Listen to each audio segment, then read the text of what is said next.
Good evening, everyone. Welcome to the Montgomery County Council. My name is Natalie Fanny Gonzalez, and it's a pleasure to be with all of you today. Agenda item number 1 is a public hearing on the FY27 operating budgets and FY27-32 Public Services Program and Fiscal Policy for Montgomery County Government, Montgomery College, Maryland National Capital Park and Planning Commission, WSSC, and Montgomery County Public Schools.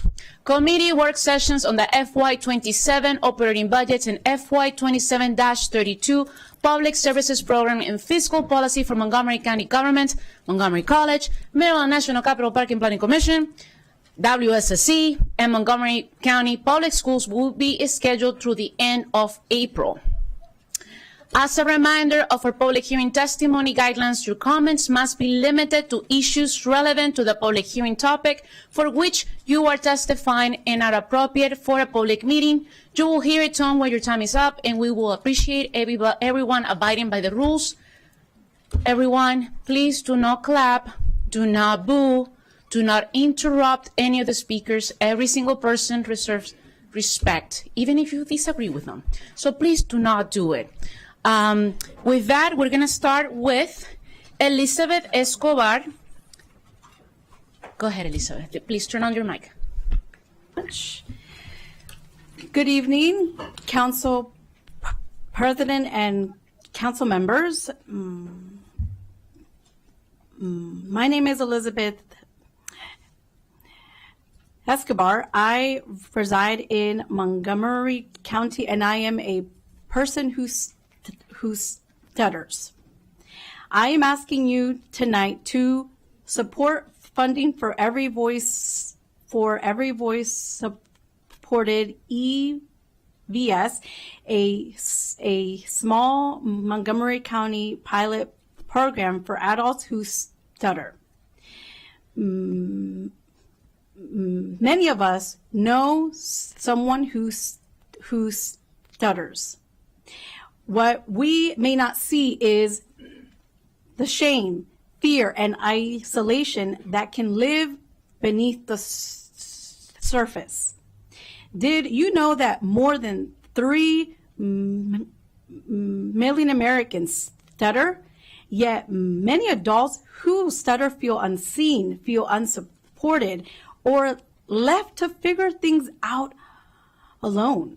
Yet I am here today for my family, for those who came before me, for those here now, and for those who will come after me. I first learned I was different in first grade. I was 5 years old when my parents were told that I stuttered. I never liked the words stutter, disabilities, speech disorder. They sounded like limits. I prefer to think of it as a speech difference because my voice was never broken. People just did not always know how to listen. Through MCPS, I had an IEP and I received speech therapy. I am grateful for that support. But after I graduated high school, there was no clear path for what came next. A recent study found that 56% of adults who stutter reported at least one major episode of discrimination related to stuttering. Research also shows that adults who stutter often face social stigma, social devaluation, and mental health effects connected to those experiences.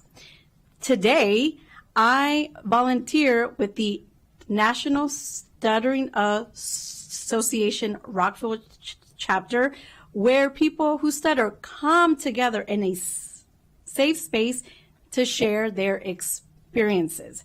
I hear many of the same stories again, being talked over, dismissed, underestimated, or made to feel small. Becoming a mom made this even more real for me. I want a better world for my children and for every person growing into adulthood who needs systems that make room for different ways of speaking. Every voice supported wouldn't have to be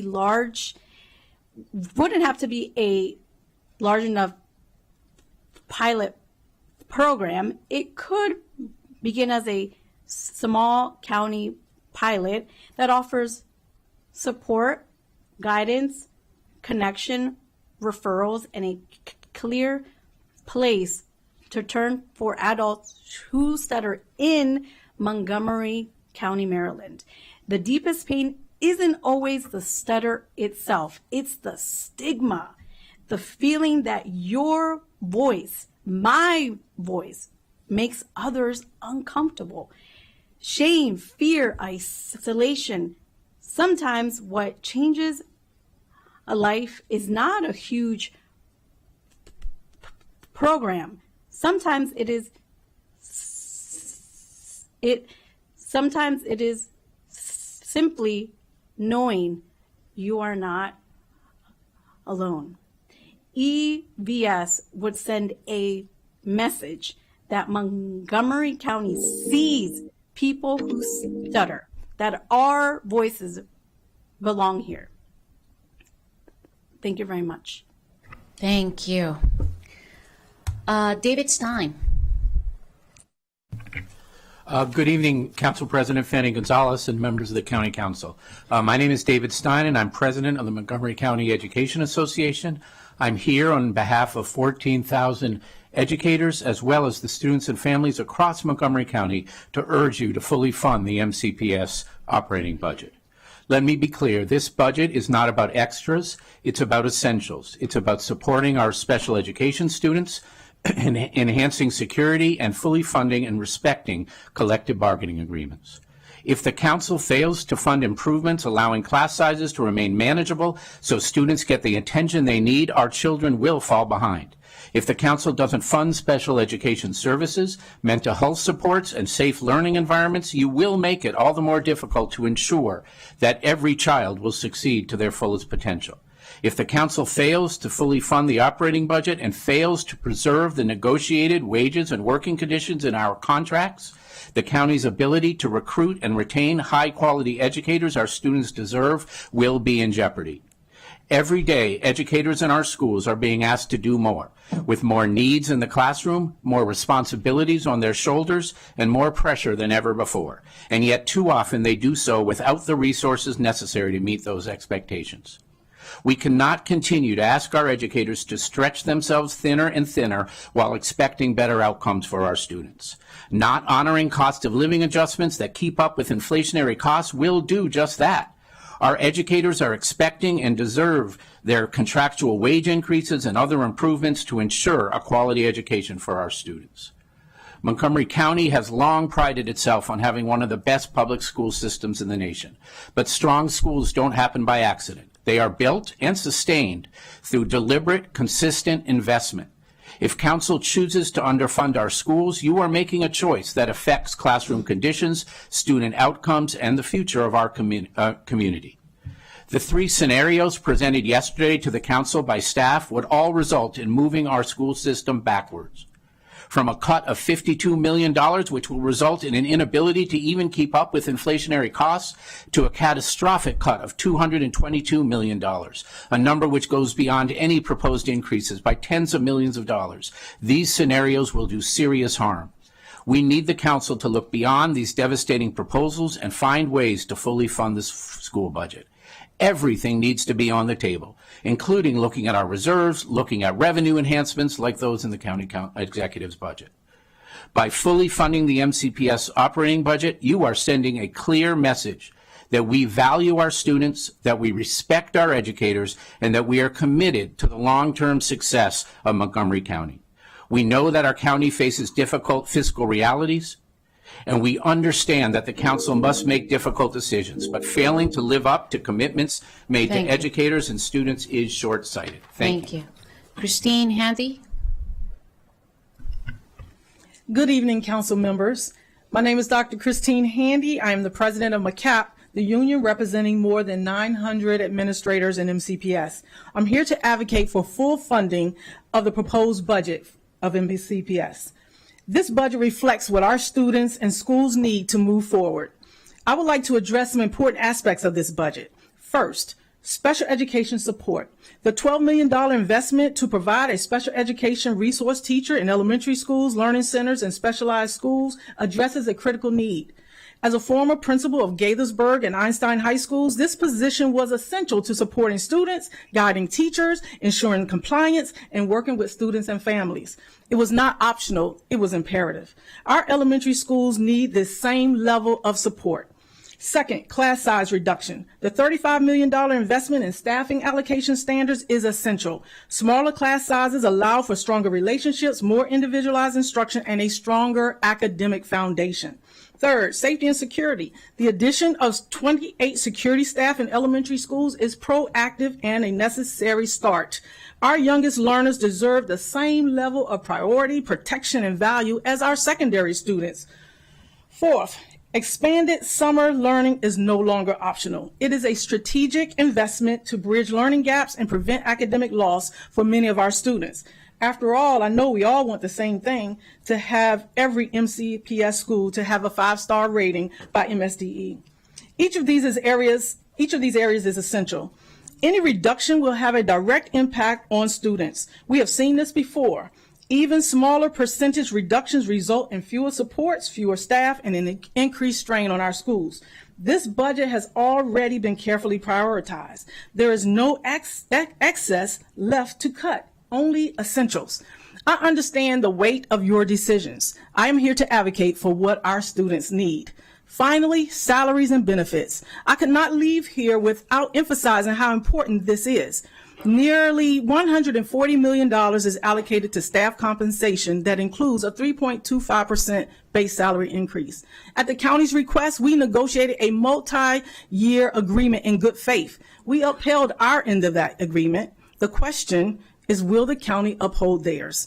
Any reduction in compensation is not savings. It violates agreements made in good faith with the professionals serving our students. We are not asking for more than what is needed. We are asking you not to take away what our students cannot afford to lose. I urge you to fully fund this budget because at its core, this budget is about ensuring every student has what they need to succeed.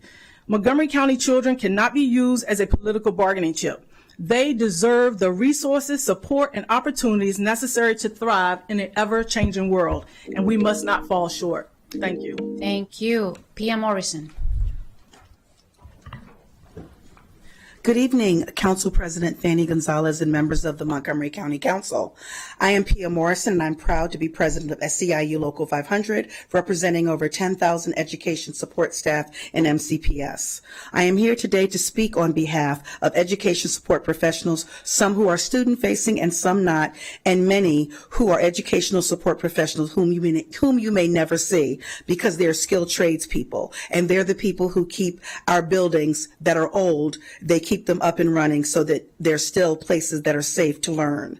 We recognize that this budget does reflect an investment in our school system. However, we have to be clear. A growing budget does not automatically mean stronger support for students, especially when our frontline staff are stretched thinner each and every year.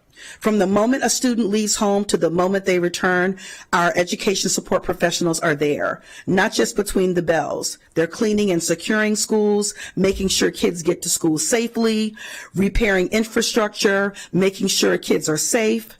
Paraeducators are supporting our students, as well as central office staff who are such as family engagement specialists, payroll specialists, and staff who are making sure that the infrastructure of MCPS remains strong at all times. All of the amazing support staff positions that serve MCPS every day behind the scenes are ensuring that this system runs the way that it's supposed to. We cannot, however, continue with budgeting to cut this staffing the way that it's been cut. Central office staff has been cut multiple times, and it seems to be the go-to. What happens to that work? That work does not go away. But at a time when student needs are more complex than ever, academically, socially, and emotionally, this is not the moment to reduce or dilute the very staff that students and staff rely on most. If we want safe schools, supported students, and strong outcomes, we must invest in the people who make those outcomes possible. So I urge you today, the County Council, to fully fund the Montgomery County school budget and make the necessary actions to raise the revenue needed to truly support public education. Our students and school staff deserve a budget that meets the needs, the real demands that they see every day in our schools. Please do not balance this budget on the backs of the workers by going after our general wage increases. Thank you so much. Thank you. Cora Grossman. Good evening, distinguished counselors. My name is Cora Grossman, representing Girl Scout Troop 34056. I will speak for a few minutes before my fellow Girl Scout, Christian Carpenter, will take the lead. My troop has come together to address a very relevant and shocking issue in Montgomery County. One that stuck out to us was the lack of stoplights and safety precautions on a few streets and highways in Montgomery County, such as University Boulevard. We were astounded when we found out that an average of 400 people are killed by vehicles in Montgomery County and 3,000 injured annually in Maryland. And if that isn't enough, 30% of those injured people are under 15, according to the Montgomery County Department of Transportation. An event that must be brought into recognition is the fateful day of September 21st, 2025. At 9:14 p.m., James Everett Anderson was killed by a car traveling 76 miles per hour in a 30-mile-per-hour zone. He was 16 years old. It came as a shock to me because I knew the boy personally, since his mother used to babysit my brother, and I had a few short exchanges with him over the years. I still couldn't believe what had happened, even as I attended his funeral and saw the mourning mass of people. This event just grew our resolve to do whatever we could to stop this from happening to anyone else. Christian will explain more about our proposition next. Thank you for your valuable time. Christian Carpenter. Go ahead. Oh, can you please turn on your mic? There you go. Thank you, Cora. Good evening, everyone. My name is Christian Carpenter. After reviewing the alarming data on local traffic incidents with our Girl Scout troop, we felt a responsibility to act. We are here tonight to advocate for the safety of our peers and future generations. We formally petitioned this body to increase the funding for public road and pedestrian safety, specifically for the installation of more stoplights. Additionally, we recommend deploying traffic enforcement officers in high congestion areas. We are ready to do whatever is necessary to help protect our community. Thank you for your time and your commitment to keeping our streets safe. Thank you so much for your time. Thank you, everyone, for coming here today. We're going to call on the next panel. I have Phoebe Hernandez and Maria Moran, Jose Palma, Elena Barrera, Alicia Wolf, Carmen Castro Conroy,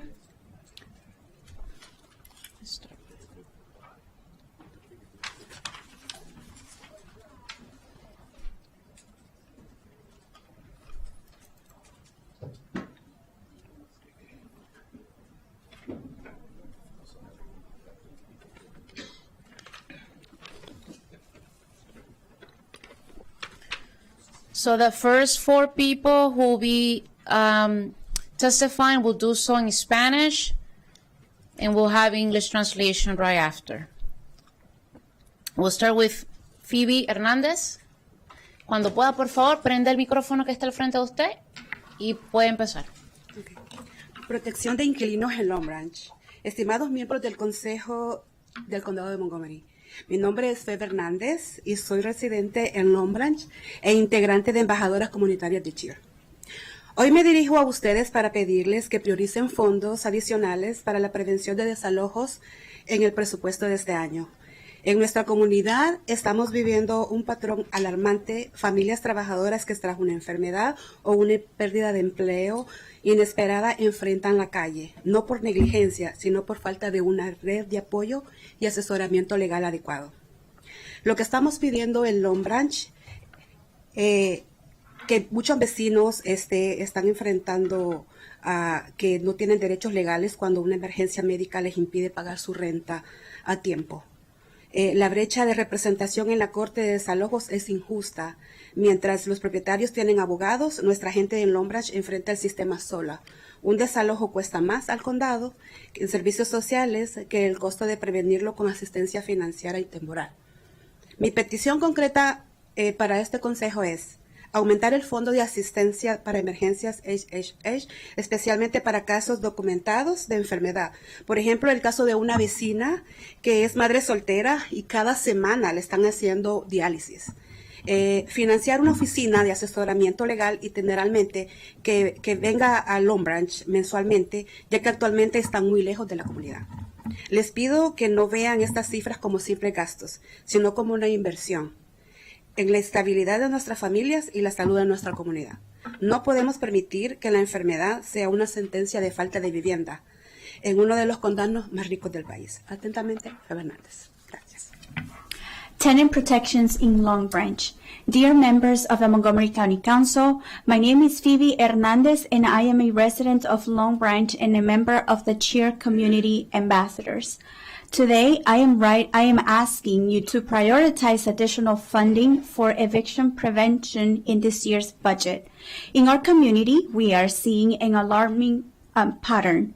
Working families who, after an illness or an unexpected job loss, are facing homelessness, not due to negligence, but because of a lack of a support network and legal guidance.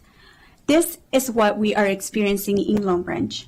Many neighbors are unaware that they have legal rights when a medical emergency prevents them from paying rent on time. The gap in representation in eviction courts is unfair.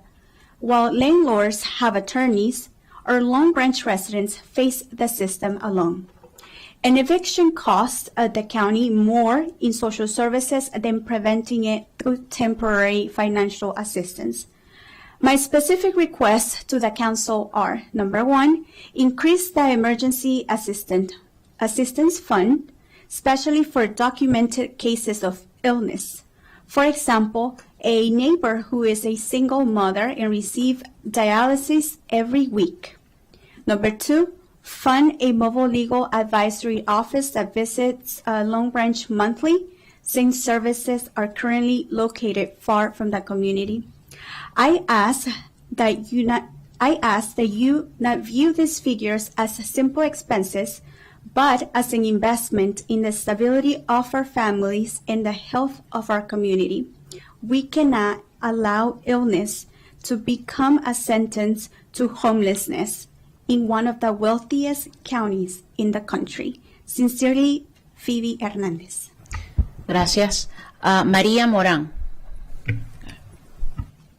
Buenas tardes, miembros del Consejo del Condado de Montgomery. Soy María Morán, residente de Long Branch. Tengo 20 años de vivir en esta área. Pertenezco a la organización Long House Big Ten.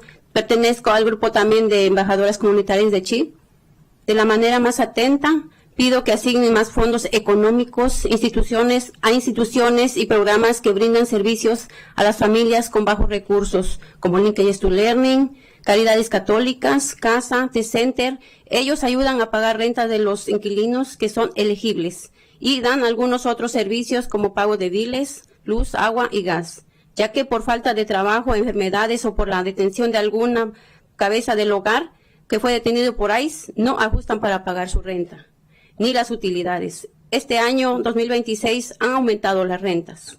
Actualmente conozco una madre con 4 hijos, está hospitalizada en el Hospital Holy Cross con múltiples complicaciones de salud. Me ha platicado sus preocupaciones para pagar su renta este mes pasado. Caridades Católicas le ayudaron a pagar su renta, pero este mes no sabe si le podrán ayudar a pagar su renta, ya que por falta de servicios económicos que muchas de estas instituciones que han estado ayudando a estos casos están no recibiendo fondos para poder ayudar a más familias. Con estas necesidades, esta madre está frustrada, preocupada más en su estado de salud y además no ajusta para la comida de sus 4 hijos. Este tipo de familias son las que encontramos en nuestro condado. Al trabajar directamente con la comunidad, Veo frecuentemente los desalojos por falta de pago de renta. Este año, 808 personas han sido desalojadas, según Robert Lehan, jefe del delegado del condado de Montgomery en el alguacil. Pero miles más de estas personas están siendo posiblemente con orden desalojados en este condado. En el 2023, 6,637 personas recibieron avisos de desalojo judicial. Invertir en estos subsidios hoy no es un solo acto de compasión, es una medida de estabilidad para la economía, la salud pública de nuestro condado. No permitamos que más familias pierdan la seguridad de su hogar. Agradezco su atención y espero consideren mi petición. Gracias. Gracias. English. Good afternoon, members of the Montgomery County Council. I am Maria Moran, a resident of Long Branch. I have lived in the Long Branch area for 20 years, and I belong to the Long Branch Housing Action Team. I am also a member of the group CAT, Community Ambassadors for Cheer.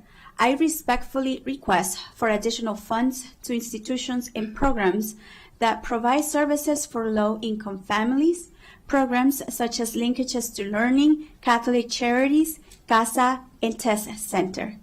These organizations assist eligible tenants with rent payments and provide other forms of aid, such as covering utility bills, electric, water, and gas.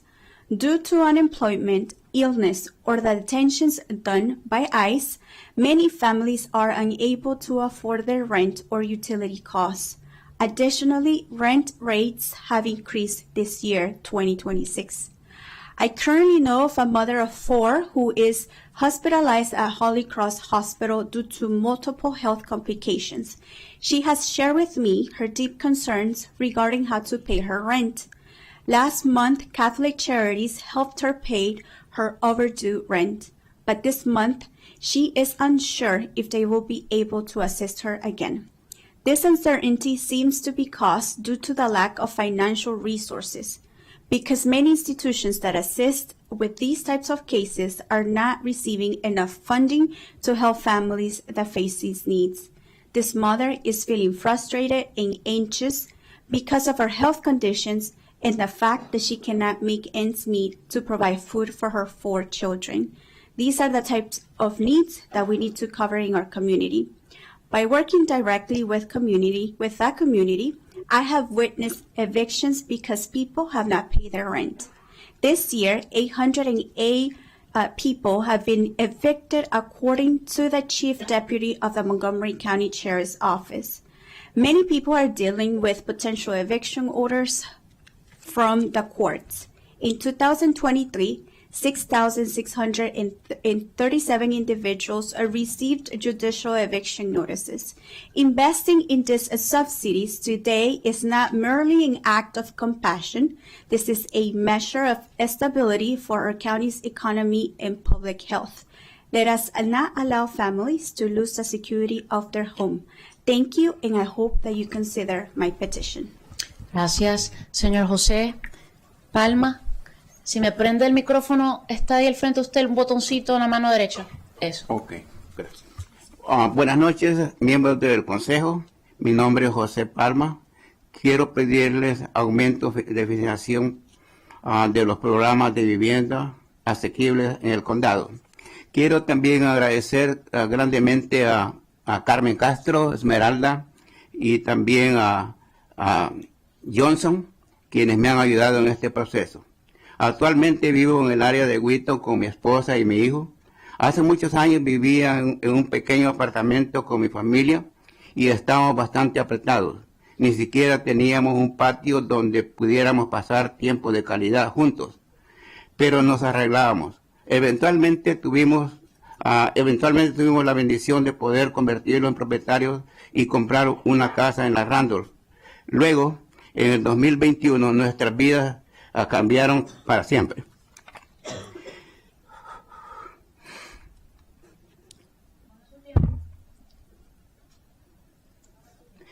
Fui hospitalizado por el COVID-19.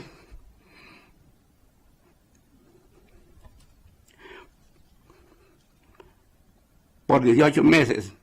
Además, me sometí a un trasplante de doble de pulmón. Desde ese momento no he podido trabajar.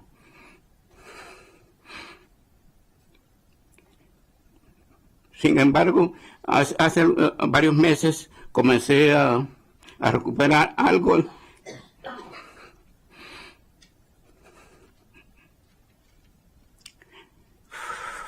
de mi independencia.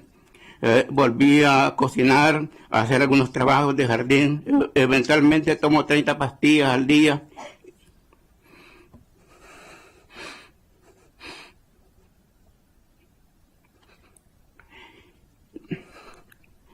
Y recibo una inyección para poder sobrevivir. Mi familia sobrevive principalmente los ingresos del Seguro Social de mi esposa y míos. Pero mi esposa tiene un trabajo parcial para poder sobrevivir el mes. Durante mi problema de salud, nuestros ingresos se vieron significativamente afectados.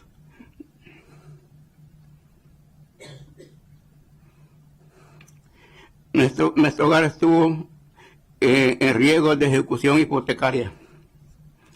Gracias a la organización sin fines de lucro de Housing Initiative Partnership, pude salvar mi hogar y aprovechar el programa estatal de crédito fiscal para propietarios de vivienda y continuar pagando mi hipoteca. Sin este valioso programa, es probable que mi familia hubiera perdido nuestro hogar. Con el presupuesto frente a ustedes, les pido que hagan todo lo posible por apoyar y financiar los programas de vivienda asequibles, así como financiaron en el 2024-2025, cuando invierten en viviendas asequibles, están ayudando a familias como la mía. Gracias.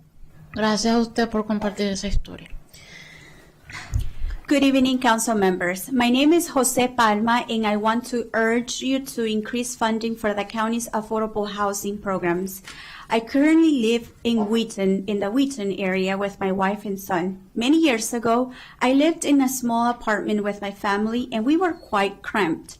We didn't even have a yard where we could spend quality time with one another, but we got by.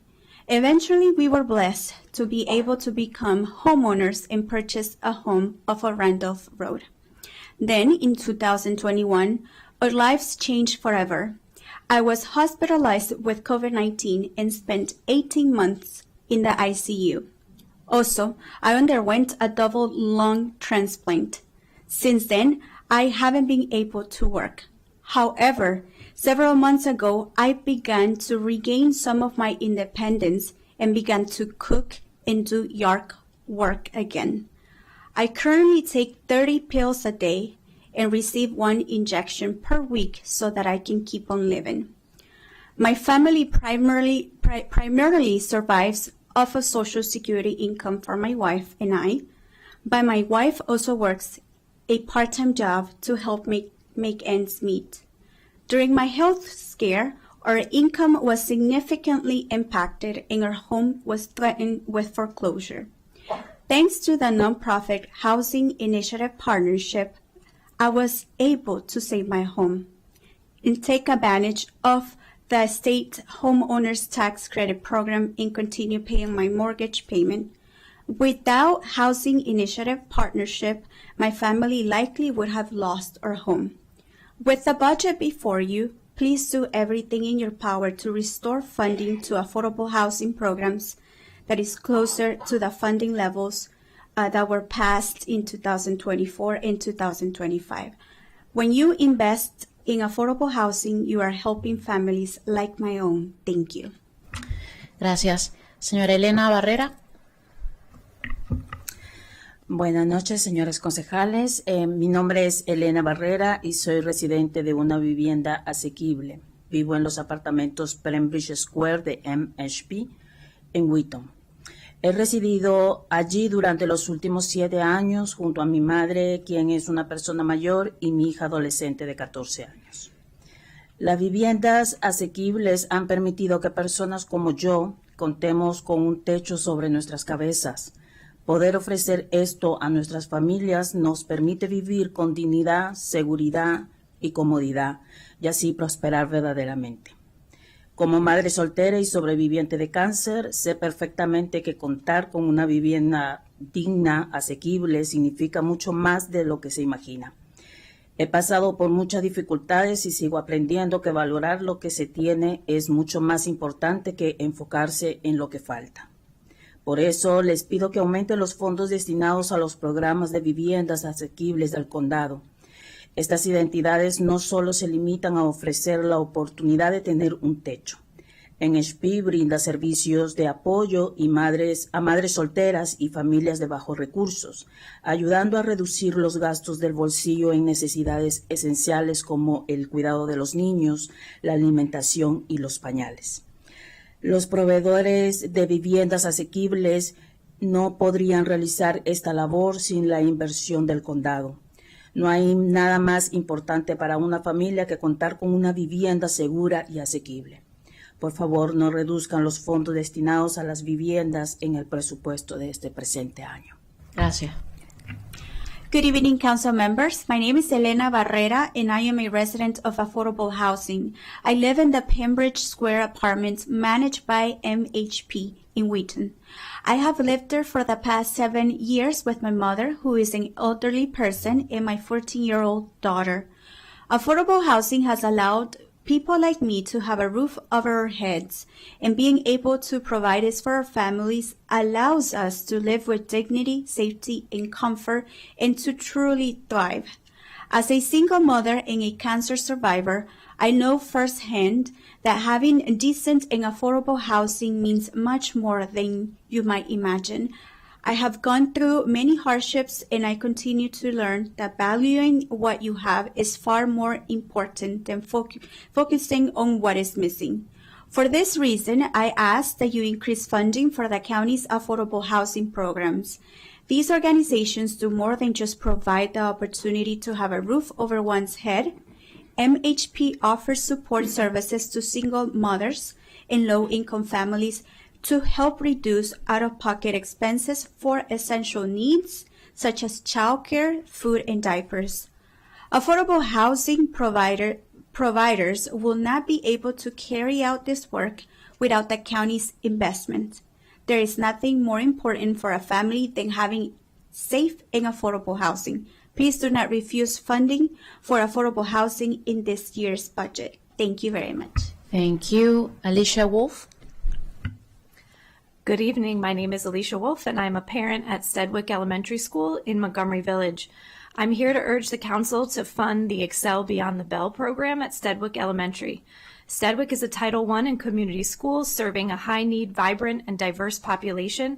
Nearly 80% of our students qualify for free and reduced meals. Over 1/3 are multilingual learners, and nearly 1 in 5 receive special education services. This is very similar to our surrounding schools, Whetstone, Watkins Mill, Southlake Elementary, in the Watkins Mill High School cluster. And yet, Steadwick is the only elementary school in our cluster without access to this free program, Excel Beyond the Bell. It's not just a program gap, it's an equity gap at this point. Our academic data underscores the urgency. Only 21% of our students are proficient in math and 30% in reading. In our school improvement plan, and thanks to our wonderful principal, they prioritize increasing achievement, but our students are being asked to meet higher expectations, as they should be, but without the access that our neighbors are given to those same supports. The impact extends beyond our elementary school, though. Without a free, structured after-school option, many families rely on older siblings to care for younger children. That means the middle and high school students are missing out on their own after-school opportunities, even the Excel Beyond the Bell program that is funded by this council. At Montgomery Village Middle School. For example, Steadwick feeds into Montgomery Village Middle School, and we are the closest in proximity to Montgomery Village Middle School than any of the other elementary schools, so much that there's a dedicated path from Montgomery Village Middle to Stedwick, so that the kids can pick up their younger siblings. But because there's no Excel Beyond the Bell at our school, and there is one at Montgomery Village, they're missing out on that Excel Beyond the Bell program at Montgomery Village and then also at Stedwick. We have one after-school program, and that's it, and it costs over $700 per month. It's too much of a burden on our mostly low-income families. It's not just a Stedwick issue, it affects the entire Watkins Mill High School cluster. While Excel Beyond the Bell is an immediate and necessary step for Stedwick and all the schools in Montgomery Village, I want to also be clear that there's a systemic issue that leads back to this in our area. Montgomery Village requires sustained investment in youth development, including a dedicated community rec center. It's a commitment I will continue to advocate for and others have been advocating for years. The means are here, and the continued pattern in Montgomery Village towards commercial and residential development right next to our schools without equal investment in safe places for community and youth recreation is hurting our kids. So funding Excel Beyond the Bell at Stedwick is a concrete, immediate step towards that equity and development in all students so that we can close this opportunity gap. Thank you for your time and commitment. Thank you. Carmen Castro Conroy. Hello. Can you turn it on, please? There you go. Hello. I'm Carmen Castro Conroy. I live in Gaithersburg, and I'm a certified housing counselor with Housing Initiative Partnership, HIP. I'm here today on behalf of the Justice and Advocacy Coalition, a group of Catholics advocating for the needs of vulnerable individuals and families living in poverty and on the margins in Montgomery County. Our coalition is aware of the challenges facing many renter households in our community. According to the latest Out of Reach report by the National Low Income Housing Coalition, the average rent for a two-bedroom unit in our county is $2,314. For many families in our county, this cost is out of reach. As a result, a significant number of households are spending more than 30%, sometimes over 50% of their incomes on rent. This leaves them unable to afford other necessities such as food, medicine, utilities, or unexpected expenses. Many turn to credit cards or loans to simply avoid eviction. The Montgomery County Department of Health and Human Services provides financial emergency assistance to households at risk of eviction.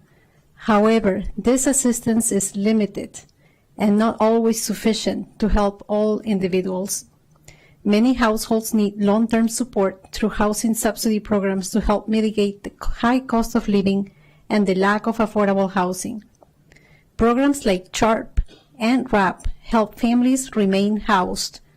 Without this support, many of these families would be homeless, living in inadequate housing, or forced to leave the area in search of more affordable options.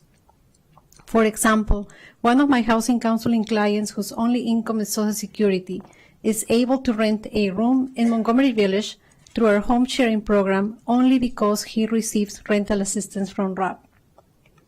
The Justice and Advocacy Coalition urges you to increase funding for Montgomery County's rental assistance programs in the fiscal year 27 budget.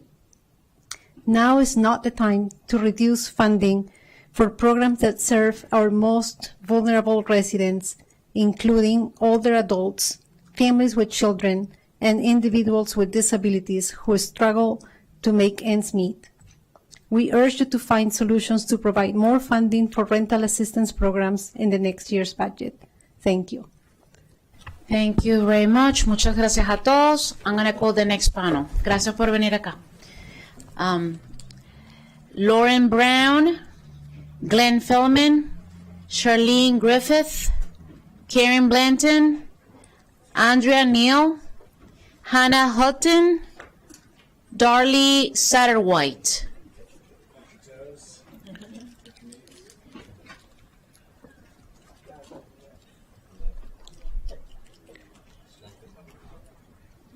You can sit anywhere.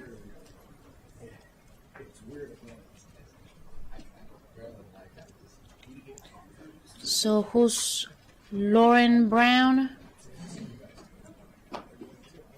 Is that you? Okay. Just remember to please state your name right on top, and we'll start with you, Ms. Lauren. There you go. Yeah, go ahead.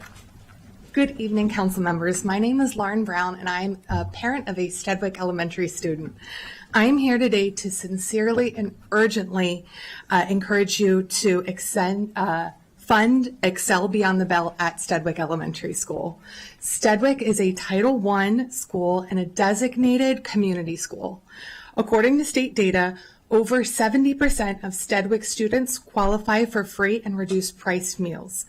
That means that the majority of families are working incredibly hard, often multiple jobs, often hourly, doing everything they can to create stability for our children.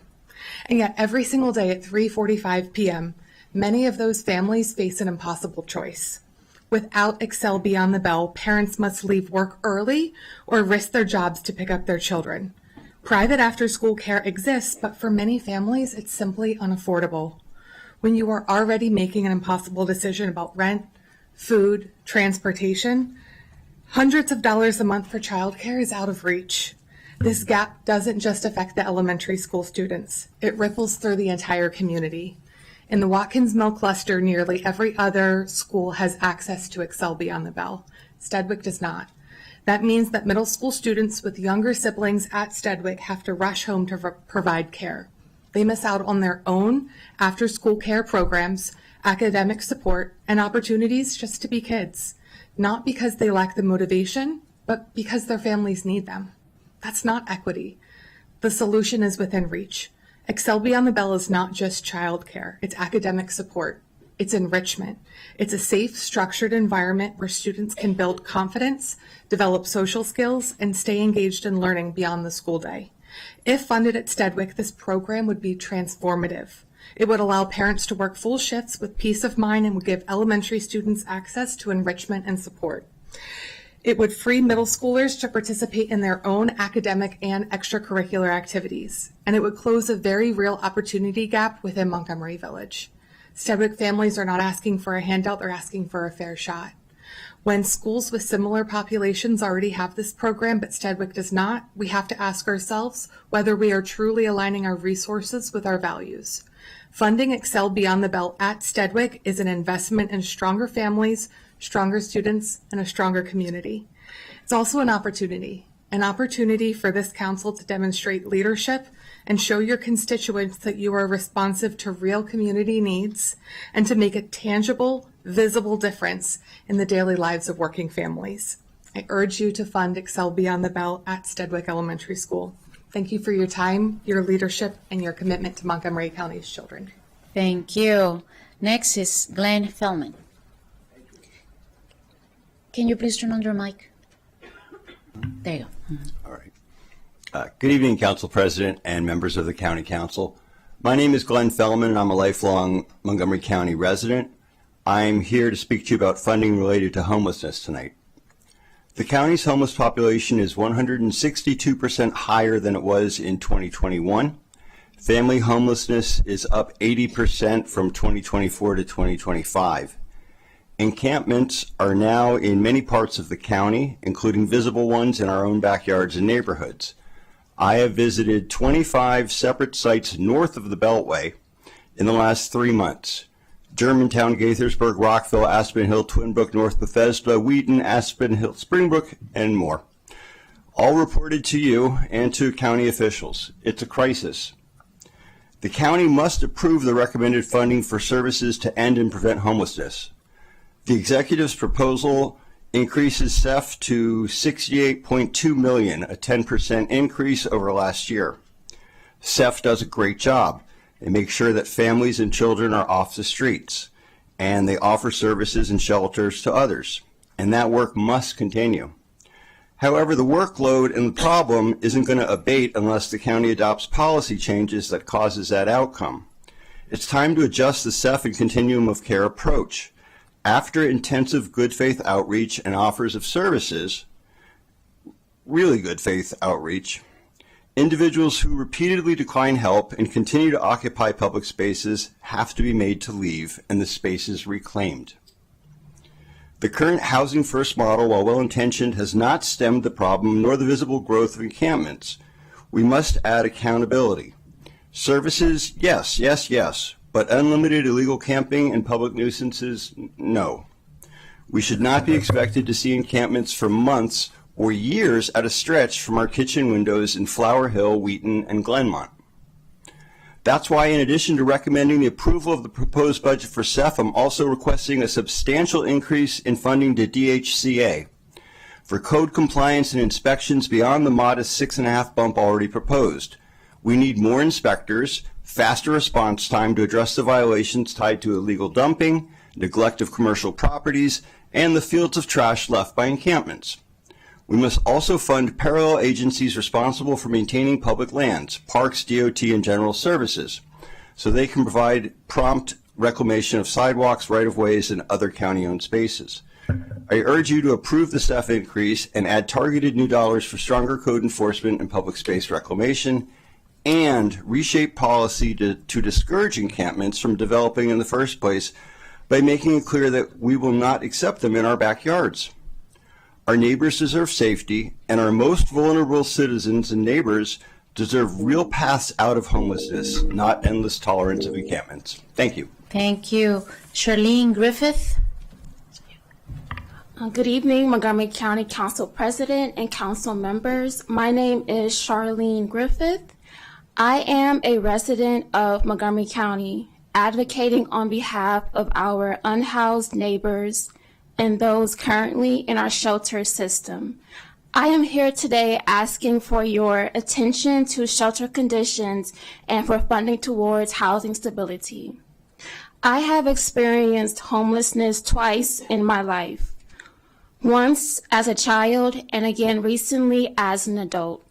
Because of that, I speak not only from concern, but from lived experience. According to the 2020-25 point-in-time count, 1,510 adults and children in Montgomery County were experiencing homelessness, a 32% increase. Many more are at risk due to unaffordable housing and rising costs. People often ask, why don't unsheltered individuals just go to a shelter? When homelessness became my reality, I avoided shelters for as long as I could, until I had no choice. When I entered, I was grateful for the roof and food, but I was also deeply concerned by what I witnessed. Frequent fights, drug use, constant emergency response presence, and a lack of clear structure and programming. In one shelter, clients were required to leave at 6 a.m. and reentry takes over an hour. Sometimes residents could stand in a crowded stairwell, but many times residents had to wait outside regardless of the weather. Without structure and guidance, people remain homeless longer even while on wait lists. When we hear the word shelter, we think of safety and protection, yet many people do not feel safe in these shelters, and that is why they avoid them. If we want people to successfully transition out of homelessness, we must provide them with more than just a mat on the floor. We must provide dignity, structure, safety, and support toward permanent housing. I respectfully urge the Council to fully fund and expand shelter stabilization and eviction prevention programs so that every resident has access to support during a housing crisis. Investing in these services strengthens our entire community. Thank you for your time and commitment to Montgomery County's residents. Thank you for coming to testify. Karen Blanton. Good evening, County Council President and council members. My name is Karen Blanton, and I'm the chairperson for the Community Advisory Board at DHHS 2000 Dennis Avenue in Silver Spring, Maryland. I am here to ask the council for their support in helping us continue this important work. We have organized this board over 2 years ago. We were given a stipend, and since the cuts in November of last year, we have not been able to continue our work as needed. Many of our constituents still face barriers to care, persistent stigma, housing instability, and gaps in culturally responsive support. I have spent decades walking alongside individuals and families navigating not just treatment, but the real-life challenges that come with an HIV diagnosis. While medical advances have transformed HIV into a manageable condition for many, including myself and a child that was born positive, equitable access to community-centered support has not reached everyone. We bring lived experience. Trusted support has not reached everyone. Our community relationships are more than 3 decades of advocacy. We want to strengthen collaboration with Montgomery County Health and Human Services and help the county to move closer to ending the HIV epidemic locally. We have had 2 program directors quit since starting the CAB for reasons I'm not sure of, but it has slowed down our progress. With the County Council's partnership, we can expand outreach, improve engagement with those impacted, and build sustainable community-led solutions. I respectfully ask for your support in advancing this most important work. And I would like to thank Kai for helping me get the opportunity to speak with a pro bono lawyer. But at this time, the CAB is in no position to become a nonprofit. Thank you very much for your attention to this matter. Thank you. Andrea Neal? Good evening, Council President and Council members. My name is Andrea Neal, and I sit before you today to speak on the systemic barriers that trap survivors of domestic violence in cycles of poverty and danger. My perspective is informed by 2 lenses. First, as a survivor who endured years of physical and emotional abuse. And second, as a dedicated public servant who spent 30 years working for the state of Maryland, including 11 years with the Montgomery County Office of Child Support. Early in my life, I survived 4 years of brutal physical violence.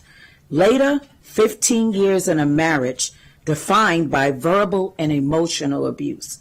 Because this abuse was not seen on my body, no marks, no broken bones, it was incredibly difficult to assess help. The system often fails to recognize that emotional abuse has physical and economic consequences, workplace instability, financial coercion, isolation. The mental weight led to tardiness and missed days. So during my 11 years at the Child Support Office, I witnessed a recurring tragedy. To receive cash assistance through the Department of Health and Human Services, mothers are required or partners are required to file a child support application. This requires disclosing the abuser's full name, Social Security, current address, and employer. Physical description, eye, ear, color, and weight. For a person fleeing an active abuser, providing this information is a death warrant.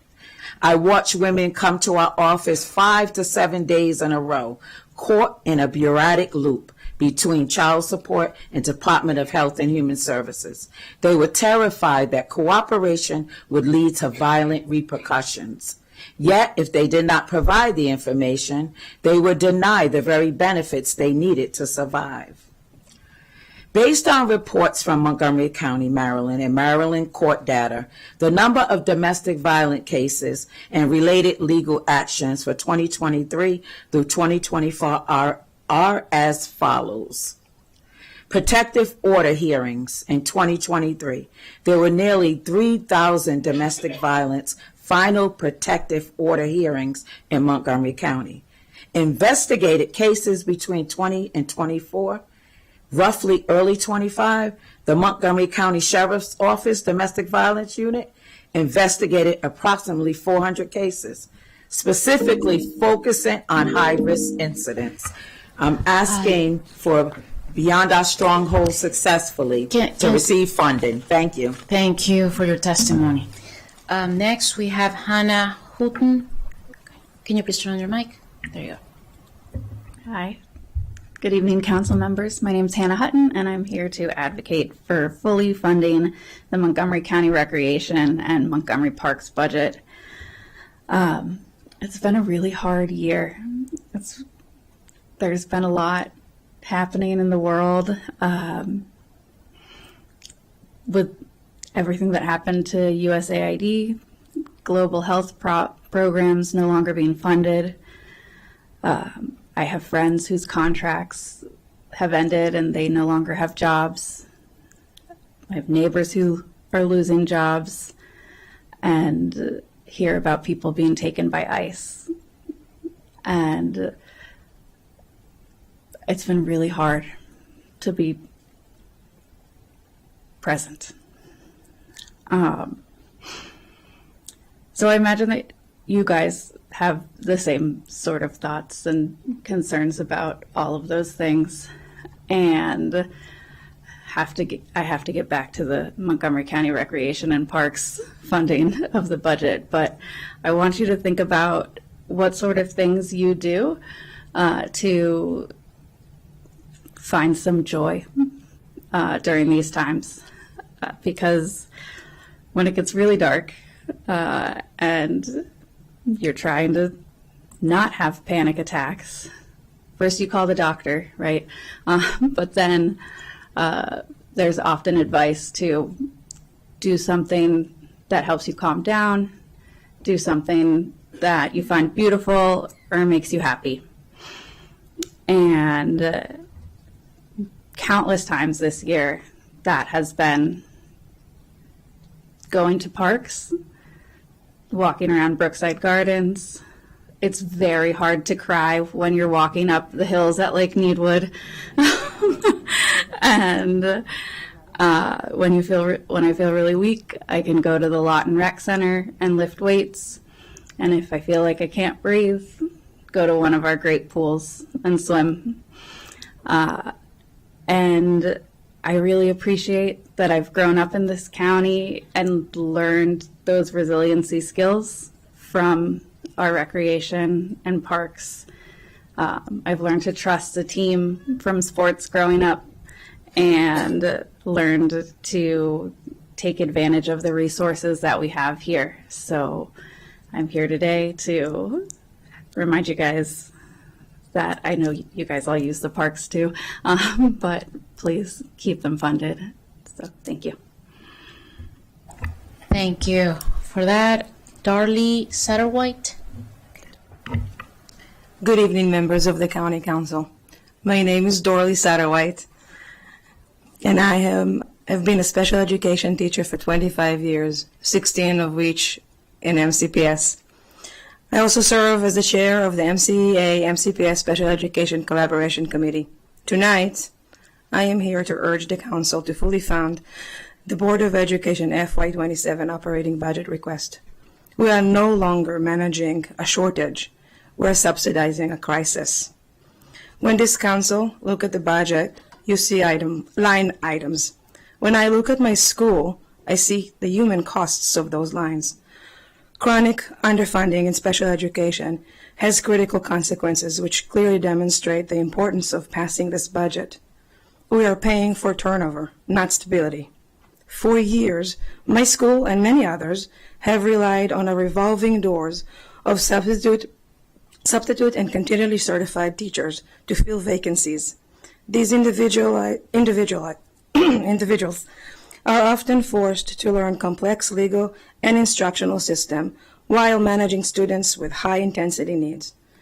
Underfunding leads to unimaginable workloads, which leads to veteran attrition and leaves our most vulnerable students in the hands of the least experienced staff. In addition, inclusion cannot happen on a skeleton crew. Our general education teachers are phenomenal, but we cannot expect them to carry increasingly heavy caseload without structural support and the training required to serve students' needs. You cannot ask teachers to provide world-class education when they are operating with a skeleton crew. The solution is to fully fund the budget, which will allow us to hire special education resource teachers in every elementary school. This position is the glue for the special education department. Individuals in this position ensure legal compliance, mentor new teachers, and provide the instructional leadership that increases the retention rates, which is good for students and schools. It is far more expensive to settle legal disputes or provide compensatory services than it is to fund the positions that get it right the first time around. We must fund the system that works. Help us get it right.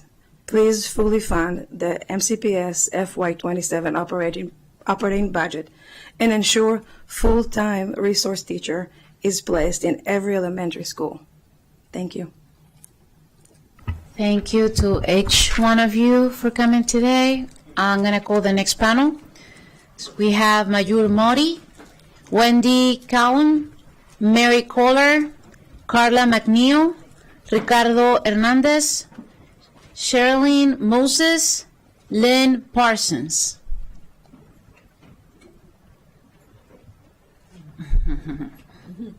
He's too cute.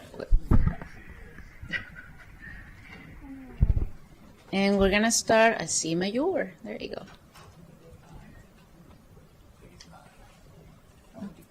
Oh, 8, 9, yeah. Mayur, go ahead, my friend. Hello. Yeah, good evening, County President and County Council members. My name is Mayur Modi, Executive Director of American Diversity Group. I'm here to ask for funding of our free medical clinic, and would like to say that in the last 6 months of operation, our clinic served more than 500 patients uninsured, conducted over 187 free lab tests, including diabetes and cholesterol. We made almost like 193 referrals to county programs and health centers, Montgomery CARES. We delivered almost 12 languages to residents from 25 zip codes across this county, and we did it all for $200,000. This is less than the cost of 135 emergency room visits. And let me tell you something that speaks to who we are. We have been getting referrals from the county mobile clinic for specialty cares, that what we are now into. We are already doing a lot of specialty cares in our clinic, and have been getting referrals from the county DHS mobile clinic. We have been getting referrals from the Safety Net Montgomery CARES clinic as well, and also private community clinics who have no insurance, including cardiologies, arthritis care, dermatology, and we are getting in another specialties as well in our clinic. This is all been done at no cost. Anyone comes to walk through the door, and this is all done with free lab work, free diabetes screening, and free cholesterol testing on site. Specialty service is also included. ADG is not treating today patients only. We are training the physicians of tomorrow as well. This year, we have 20 students, pre-med schools, students doing their internships at our clinic. Of them, last year, in last 3 years, we have got almost 14 of them accepted to the medical school. This is a great workforce development of ADG.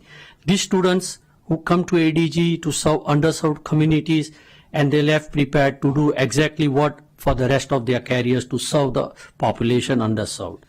Currently, we are serving more than 75% of our patients who are uninsured. The majority of live are below poverty level.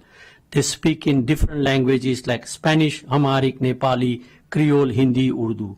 And most of them, ADG is not one option among many, but I'm not here to speak. I'm asking for the same amount that we would like to have to continue funding for our clinic, same investment, same mission, the same community that has trusted us, the same county program that refer their patient to us, and now are trusting you to make the right decisions. Thank you. Thank you. Next we have Wendy. Good evening, council members. My name is Wendy Calhoun, and I serve as the Director of Administration for Montgomery Soccer Incorporated, MSI. At the Council's public hearing in February, we testified in strong support of MCPS's request to fund the installation and replacement of artificial fields at 6 schools across the county. We also shared details about our long-standing partnership with MCPS. Over the past 8 years, MSI has fully funded 4 artificial turf fields at 3 schools: Albert Einstein, Julius West, and Walt Whitman. These fields remain in active use today and serve players from across Montgomery County. While MSI does not have exclusive use access, we receive a set number of allocated hours each year under our agreements. Tonight, I want to highlight something equally important: when MSI contributes beyond those formal agreements. When a player bench at Einstein High School broke during a school event, MSI stepped in to replace and install it. When nets are damaged at Einstein or Whitman, as they often are, we replace them frequently multiple times each season. When goals need repair, our staff handles it. And currently, we're investing in improvements at Julius West, where heavy use has worn down the surrounding areas. We do this without billing MCPS. We do it quickly, efficiently, and in a way that reduces strain on an MCPS operating budget, ultimately saving the county money. I also want to address concerns about artificial turf itself. Today's turf technology is significantly improved. It no longer uses crumb rubber. It does not contain PFAS.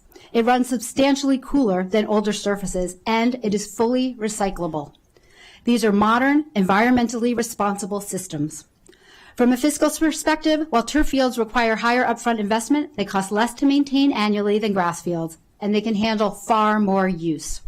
For example, according to last summer's OLO report, grass fields at the Soccerplex receive between 850 and 1,250 hours of use per year. Their turf fields, however, exceed 3,000 hours of use annually. MCPS also reported usage figures of approximately 69,000 hours on grass fields versus 458,000 hours on turf. The takeaway is simple. Turf fields dramatically expand both access and equity. More hours means more opportunities for more kids to play, practice, and grow. In closing, MSI is committed to continuing the partnership with MCPS and the county to fund additional turf fields at schools and community sites. This is a practical, cost-effective investment that benefits our youth and strengthens our community. Thank you for your time and consideration this evening. My name is Connor Moore. I am 9 years old and I've been playing for MSI Travel Soccer for 3 years. I love to play on turf fields because my practice and games don't get canceled, and that allows me to play the sport that I love. Thank you so much for coming to testify. Good job. Now I'm going to ask you something. I'm sorry, Wendy, because I have somebody else who was supposed to be sitting there. If you guys can move to the other side, you did a great job, my friend. Now you can come. Yeah, it's okay. Next, I have Mary Kohler. There you go. Good evening, Council President Fanny Gonzalez and members of the Council. My name is Mary Kohler, and I'm testifying on behalf of Montgomery Housing Alliance. As you take up the county budget, MHA strongly encourages you to increase the level of funding for affordable housing beyond what is included in the county executive's proposal. We commend the Council and the county executive for budgeting consistent increases for housing funding over the past several years. However, as proposed, the budget does not continue this trajectory.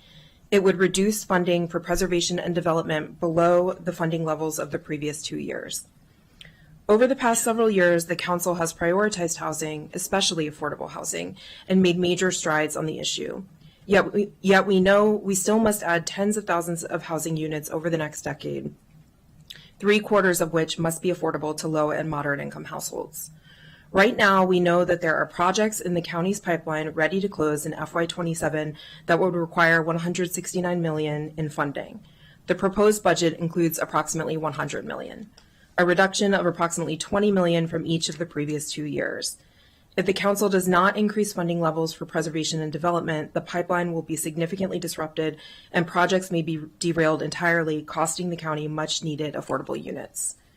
You are all well aware that housing need has been one of the most persistent and pervasive issues facing Montgomery County for many years. The need is only deepening, especially in light of the national affordability crisis that has disproportionately affected our region and proposed federal funding cuts that would be devastating for affordable housing programs.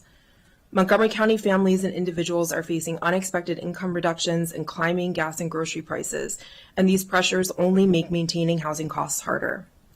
MHA members like HIP and LEDC, who provide critical housing counseling services, report that an increasing number of clients are households impacted by federal cuts, who are now struggling not to lose their homes. This reality underscores that in addition to robust funding for affordable development, the budget must maintain support for critical homeownership services and programs like housing counseling and the HEART program. Increasing access to affordable housing offers a solution to help stabilize our economy and ward against displacement. As proposed, the budget does not support the preservation and development we need to ensure that we have sufficient, dedicated affordable housing to support our community. We applaud the Council's ongoing commitment to housing and appreciate the significant investments made over the last several years, even as the county has faced a challenging budget climate. It is critical to continue to provide a scope of funding that will allow the county to build on the progress it has made. We strongly urge you to pass a budget that increases funding levels for preservation and development in order to keep the $169 million pipeline on track. Thank you. Thank you. Next, Carla McNeil. Good evening, council members. My name is Dr. Carla McNeil, and I'm the principal of Hallie Wells Middle School, where I serve 908 students, 112 staff members, and almost 1,600 parents and caregivers. I'm also the parent of a first grader at Laytonsville Elementary School, which gives me the unique perspective of leading within MCPS while also being a resident whom the system serves. Councilman Friedson, when I met you at a community event in Laytonsville in 2024, we shared mutual optimism about the trajectory of our schools. I maintain that optimism because the district has prioritized essential components to include adding the Ignite Summer Academy, meeting blueprint requirements, and implementing robust professional learning for all staff. However, the success of these initiatives depends entirely upon the approval of MCPS's proposed budget. It must be fully funded if these investments are to result in learning gains for our students. I want to highlight one critical area where your previous investment is yielding results. At Hallie Wells, we are focused on improving learning outcomes, particularly for students of color. Our most recent Maryland State Report Card showed a net increase of 1.2 percentage points in MCAP performance, with gains specifically in math.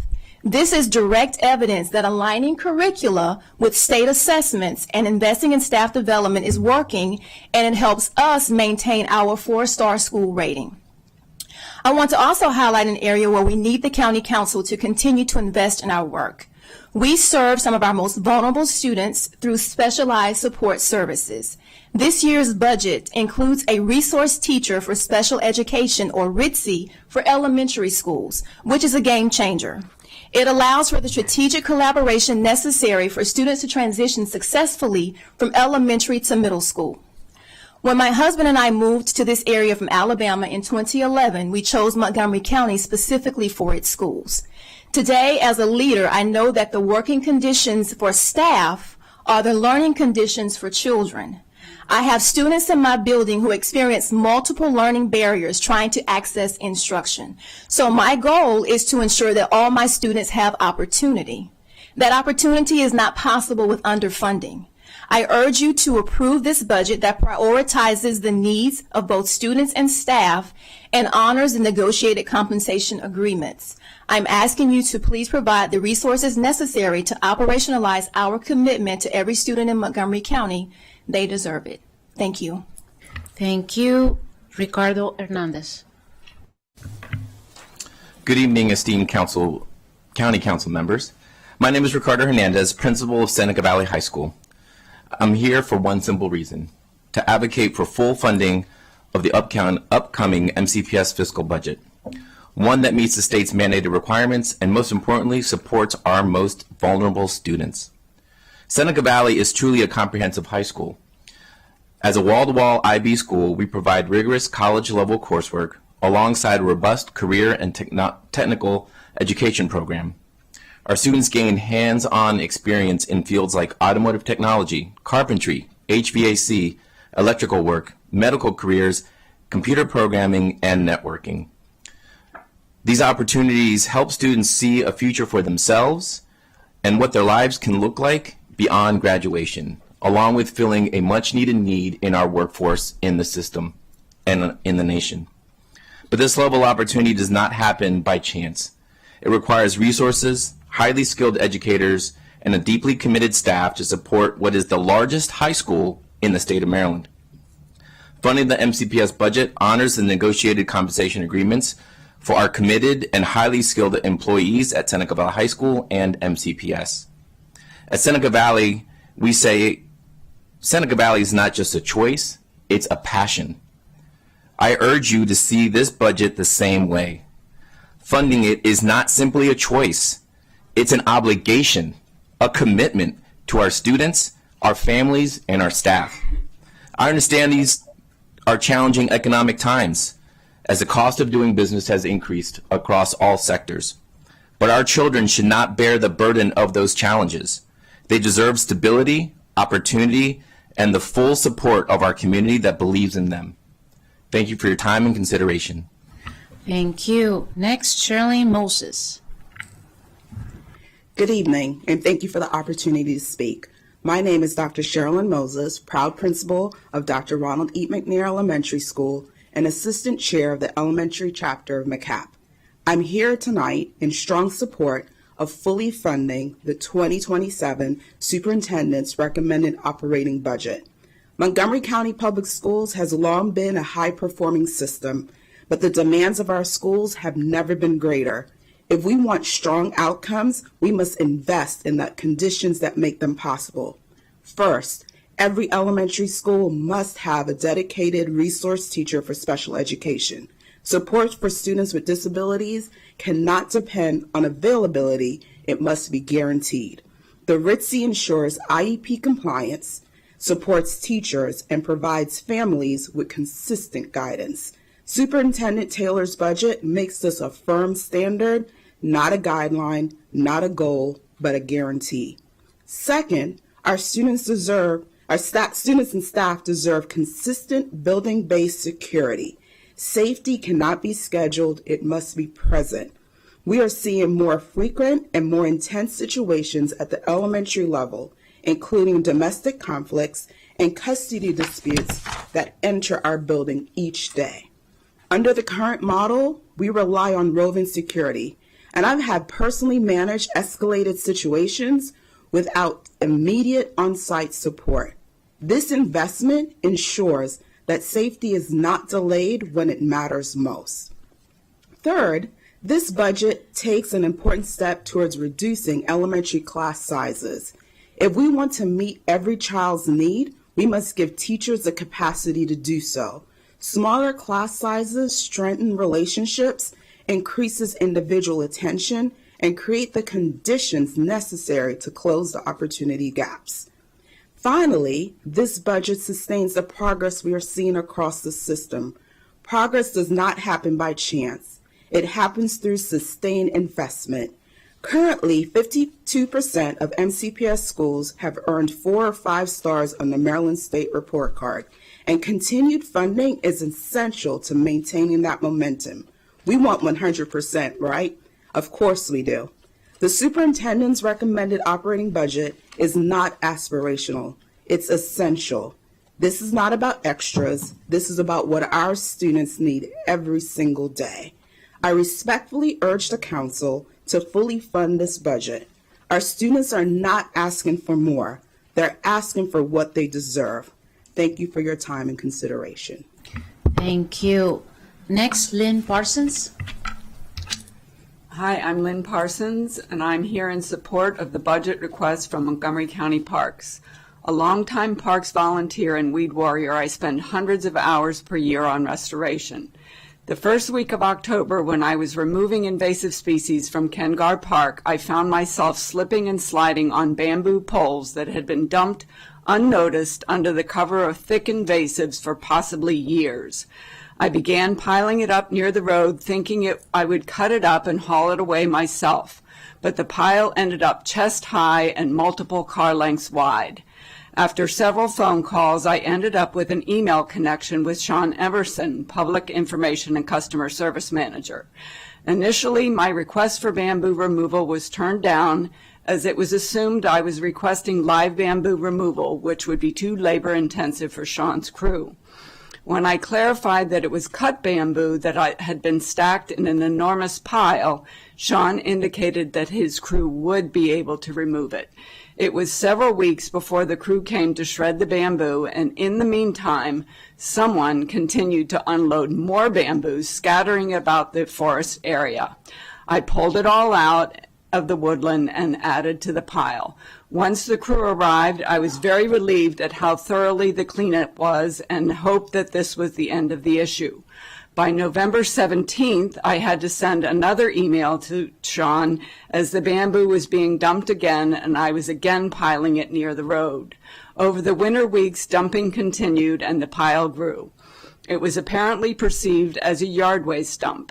In February, I contacted Sean again to remind him of the waiting pile, and then came the snowcrete storm. The dumping continued, and my neighbors were alerting me of social media posts referencing my efforts, and some of it inaccurately critical. By March 30th, the crew had cleared the bamboo, and I was hopeful that it was finally the end. Just last week, a new pile.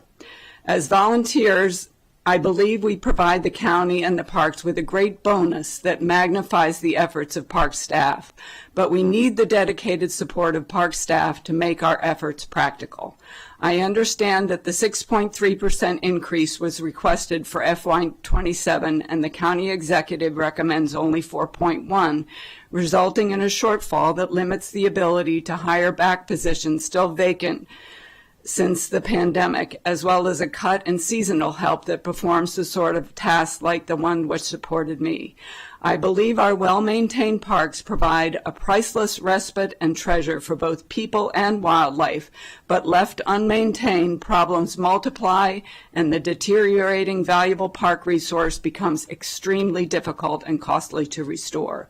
Please consider the investment in the adequately staffed park service as a wise investment. Thank you.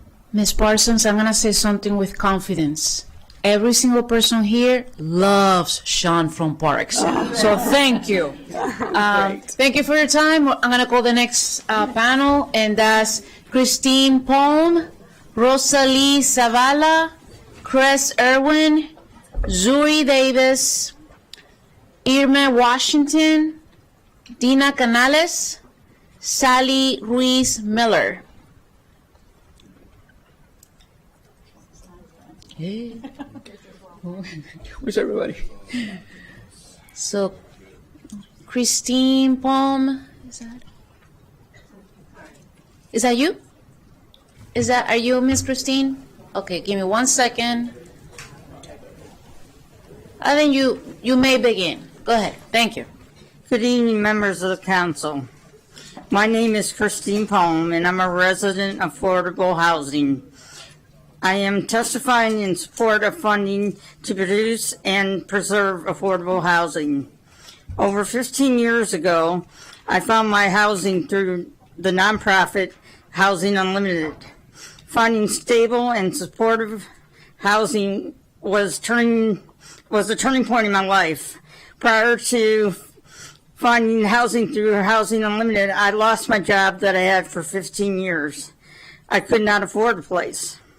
I ended up with my 2 cats and I sleeping on the couch at a friend's house.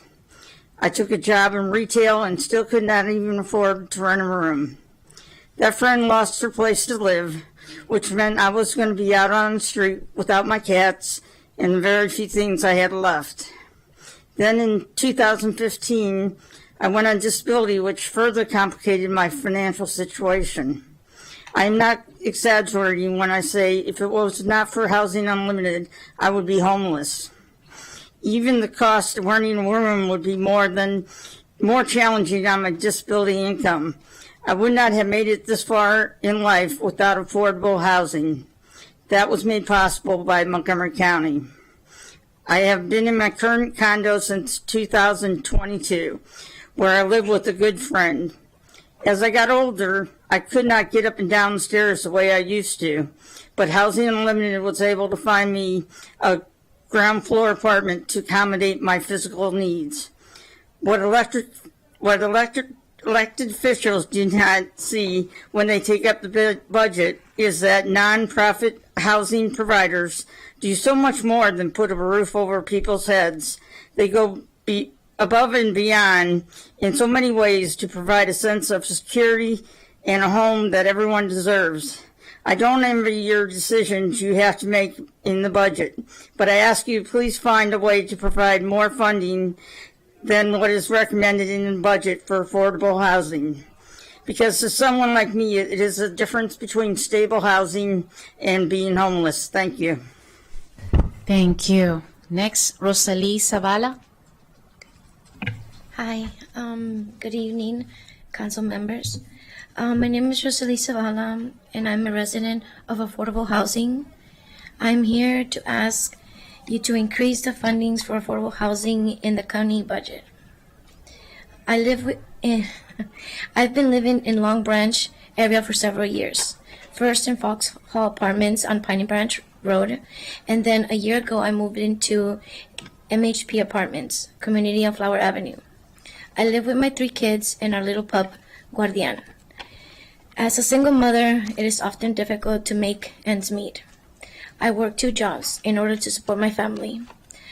A full-time and a part-time job as a medical assistant. Because of the irregular hours as a medical assistant, my monthly income varies from month to month, making some months more difficult than others. While it is stressful financially to support my family on my own, I would be struggling even more if I didn't find affordable housing. I'm so grateful for people like Ms. Burnett Suku, who work for MHP as a resident support specialist, and the property management team. Some months, when I am unable to pay rent and time, they are understanding and they work with me to connect me with resources so I can keep a roof over my head. I am not unique. There are so many single mothers out there who are in the same exact situation as me, who don't have affordable housing. Please consider the impact that your budget decisions have on the lives of people like me.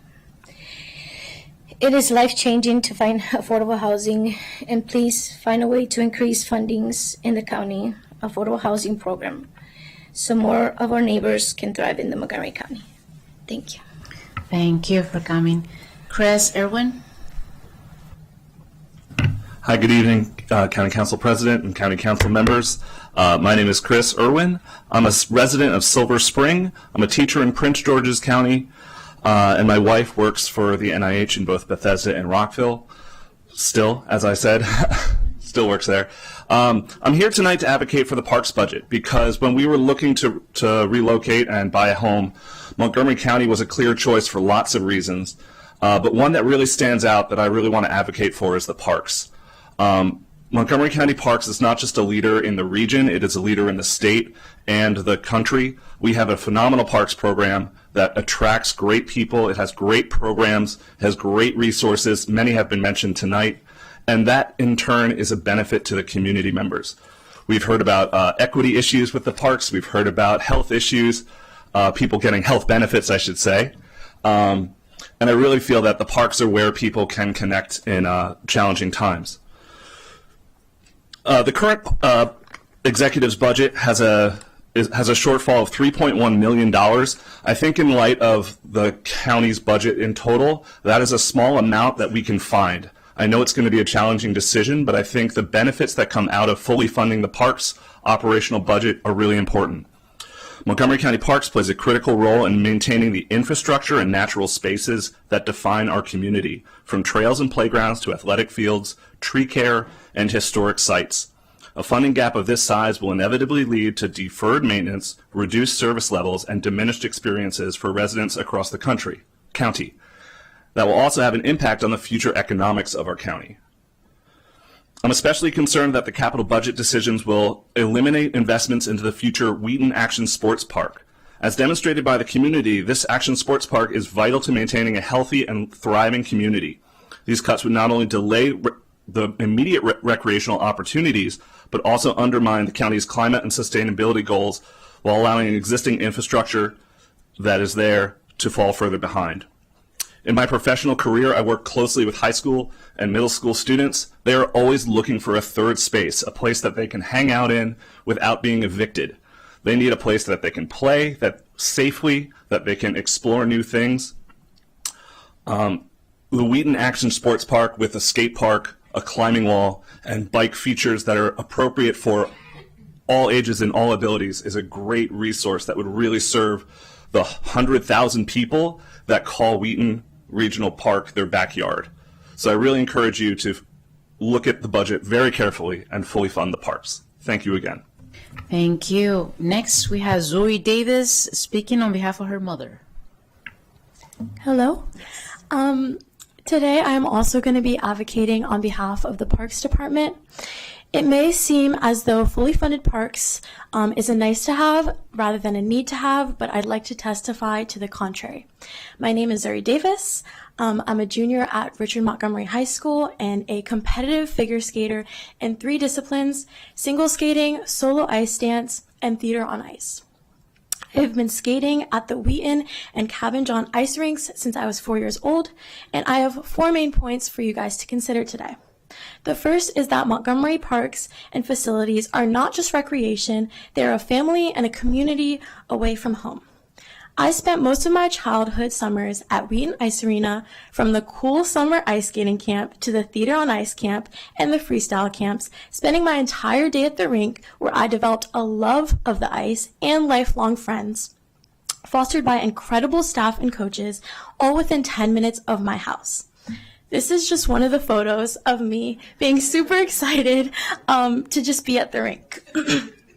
I am now an international competitor representing the USA in theater on ice, which I credit largely to my summers at Wheaton. To this day, I still consider the Wheaton and Cabin John ice rinks my home, and one of my favorite times of the year is performing at the Wheaton Ice Arena winter show. The second point I have for you guys to consider today is that these parks are truly an accessible way for youth to get involved in such costly sports. Recently, Olympian Alyssa Liu's dad mentioned that it cost him over $1 million to get her to the Olympics. I know my parents appreciated that I had access to affordable and welcoming camps all the time in my backyard. That is just one of the best parts of being a MoCo resident, and it makes sure that all kids, not just those from advantaged backgrounds, have access and can succeed in this super difficult sport. The third point I want you guys to consider is that Montgomery Parks fosters dreams. World champion and Olympian Ilan Malinen is known for his incredibly impressive quad axel. He, as well as countless other national and international competitors, skate at my rink, Cabin John Ice Rink, serving as an inspiration to generations of skaters. Finally, Montgomery County Parks support positive mental and physical health. Mental illness and obesity are on the rise today. Having a full variety of sports and artistic activities for all ages will help increase mental and physical wellness. For myself especially, I know that being at the rink is super important and provides a balance from my rigorous academic life. Our Parks Department is one of a kind in a myriad of ways, and I know it's difficult in times like these to fund everything, but I encourage that you fully fund our Parks Department. Thank you. Thank you. Very proud of you. Irma Washington.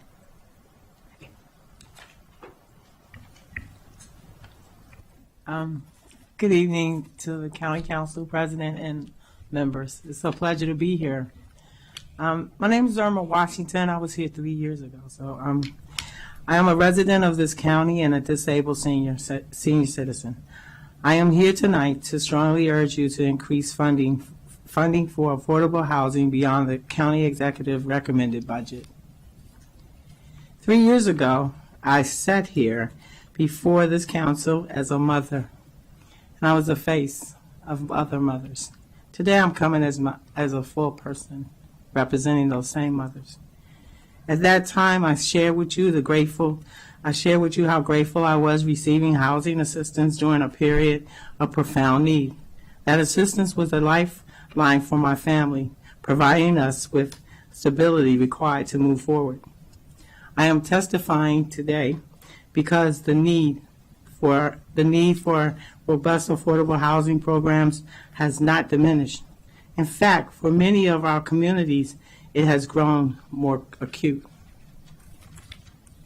While I was fortunate to receive help in the past, the need for stable, affordable housing remains a pressing reality for me and many others. As a disabled senior, I represent a demographic particularly hard hit by rising housing costs. We live on a fixed income, and without adequate county funding, we face constant risk of displacement. Although the current county executive recommendation is a start, it does not fully meet the whole scale of the housing crisis currently facing seniors and low-income families. Affordable housing is more than just a line item in a budget. It is the foundation of a healthy, inclusive community. By increasing the funding, you are not just allotting dollars. You are providing security and hope to residents who have spent their lives contributing to this county and are trying to build a future for our children. So I ask you tonight, to look beyond the minimum recommendation and invest deeply in the housing programs that keep our residents safe and housed. Thank you again for this opportunity, and may God bless you all. Thank you very much. Tina Canales. Good evening, council members. My name is Dina Canales, and I'm here to ask you to increase the funding for affordable housing in this year's budget. Last year, I moved into AHC's Alien Place apartments in the Wheaton area. I would regularly drive by the apartments when they were under construction, and when they were available to lease, the timing was perfect because I was actively looking for an affordable place to live. Prior to moving to Alien Place, I was living in a duplex with my mother and daughter. My daughter and I wanted a place of our own, but we also wanted to stay in the area so my daughter could continue attending her current school until she graduates high school. At Alien Place, I am paying a monthly rent that is equivalent to what I was paying 15 years ago. As you can imagine, that makes a tremendous difference. Living at Alien Place enables me to have enough money left over at the end of the month to finish paying off debts that I have and achieve financial stability. I don't know if any of you come from a single-parent household or are currently a single parent, but it's not easy. As a single parent with a single income, finding affordable housing has been a true blessing, and it enables me to think beyond our current financial circumstances and imagine a better future. And it is not just single parents that need affordable housing. Families with special needs and even young people just out of college who are entering the workforce need affordable housing too. Affordable housing doesn't happen by accident. It happens because of elected leaders like yourself who recognize the need and put resources behind it. So when you take up the budget for the affordable housing programs this year, know that you are creating opportunities for people like me and my daughter and so many others. Thank you. Thank you. Next, Sally Ruiz-Miller. Good evening, council members, and thank you for giving me the opportunity to speak to you today. I'm here because I am deeply concerned about the proposed cuts to the family engagement specialists in MCPS. The current proposal would remove 16 out of 50 of the family engagement specialists formerly known as parent community coordinators. This is much more than a staffing issue. It is an equity issue that will directly impact our most vulnerable families. Family engagement specialists are the bridge between schools and families. Many of us are multilingual and reflect the diverse communities we serve. We work closely with families who are navigating through language barriers, financial hardship, and an unfamiliar school system. Our role is to make sure caregivers are not left behind and that they have the tools and confidence to advocate for their children. We support families through some of the most critical moments in the student's education. That includes IEP and 504 meetings, enrollment, newcomer orientations, and much more. We prioritize the very groups the Board of Education has identified as needing the most support. multilingual learners, special education families, newcomers, and families on farms. Right now, each of us serves 2 schools. Under the proposed model, 1 family engagement specialist will serve an entire cluster. That raises serious concerns about equity once more. A cluster with 4 schools, such as the Poolsville cluster, does not have the same needs as one with 11, like the Gaithersburg cluster, yet the support would be the same. There's a common misconception that other roles can absorb the work we do. While we work closely with social workers, pupil personnel workers, and community school liaisons, our roles are not interchangeable. Each of us brings something different, and family engagement specialists are the ones who build ongoing, trusting relationships with families over time. Family engagement specialists help families understand school procedures, prepare for meetings, ask informed questions, navigate barriers, and advocate for their child's needs over time. This family-centered role is critical and unique. I want to share a quick example. I recently worked with a high school student who was struggling with attendance and falling behind on credits. The pupil personnel worker and the school counselor worked closely to refer the student to APAC, but the parent faced language barriers and scheduling challenges. I worked directly with the parent to make sure she understood the reason for the referral, helped her prepare for the important placement meeting, and made sure she had a voice in that decision. Because of that collaboration, that student is now in the program that better meets his needs and is attending regularly. That outcome would not have been possible without dedicated family engagement support. I respectfully ask that you advocate for the reconsideration of these proposed reductions. Family engagement specialists are not an extra or optional support. We are critical to the student's success. Thank you very much. Thank you to each one of you for coming today. I'm going to call on the next panel, and I love the winter skating in Wheaton. I've taken my kids many times, so kudos to you. Next is Mary Claire Boyoto, Mohammed Arif Rahman, Al Carr, Christopher Cano, Carleen Badpruit. And we'll start with Mary Claire. Is that you? If you can please turn on your mic right there. It's at the bottom, the button to the right. No, right on, no, the other side. Okay. There you go. You may begin. Thank you. Good evening, council members. My name is Marie-Claire Boyoto, and I am honored because of the county's investment in affordable housing. I am here tonight to put a face to the people and family you have helped and to urge you to not pull back on funding affordable housing this year. I live in Gettysburg with my husband and 4 kids in our very own townhome. I work as a bus attendant for MCPS. When my family was living in apartment at Zadamir apartment, life was more stressful. Our finances weren't as strong, and I became connected with the housing initiative partnership through the rental counseling and guidance program. HIP's program helped me spend less money by sharing different resources with me to reduce out-of-pocket expenses that were making it difficult to pay our rent and save. They aided me in opening my own credit account and taught me how to sustain a good credit score. They helped me find and obtain a good paying job, and they even connect me with a nursery class that helped me improve my English. There's not much they didn't do. Once our financial situation improved, HIP then assist us with home buyer education and counseling.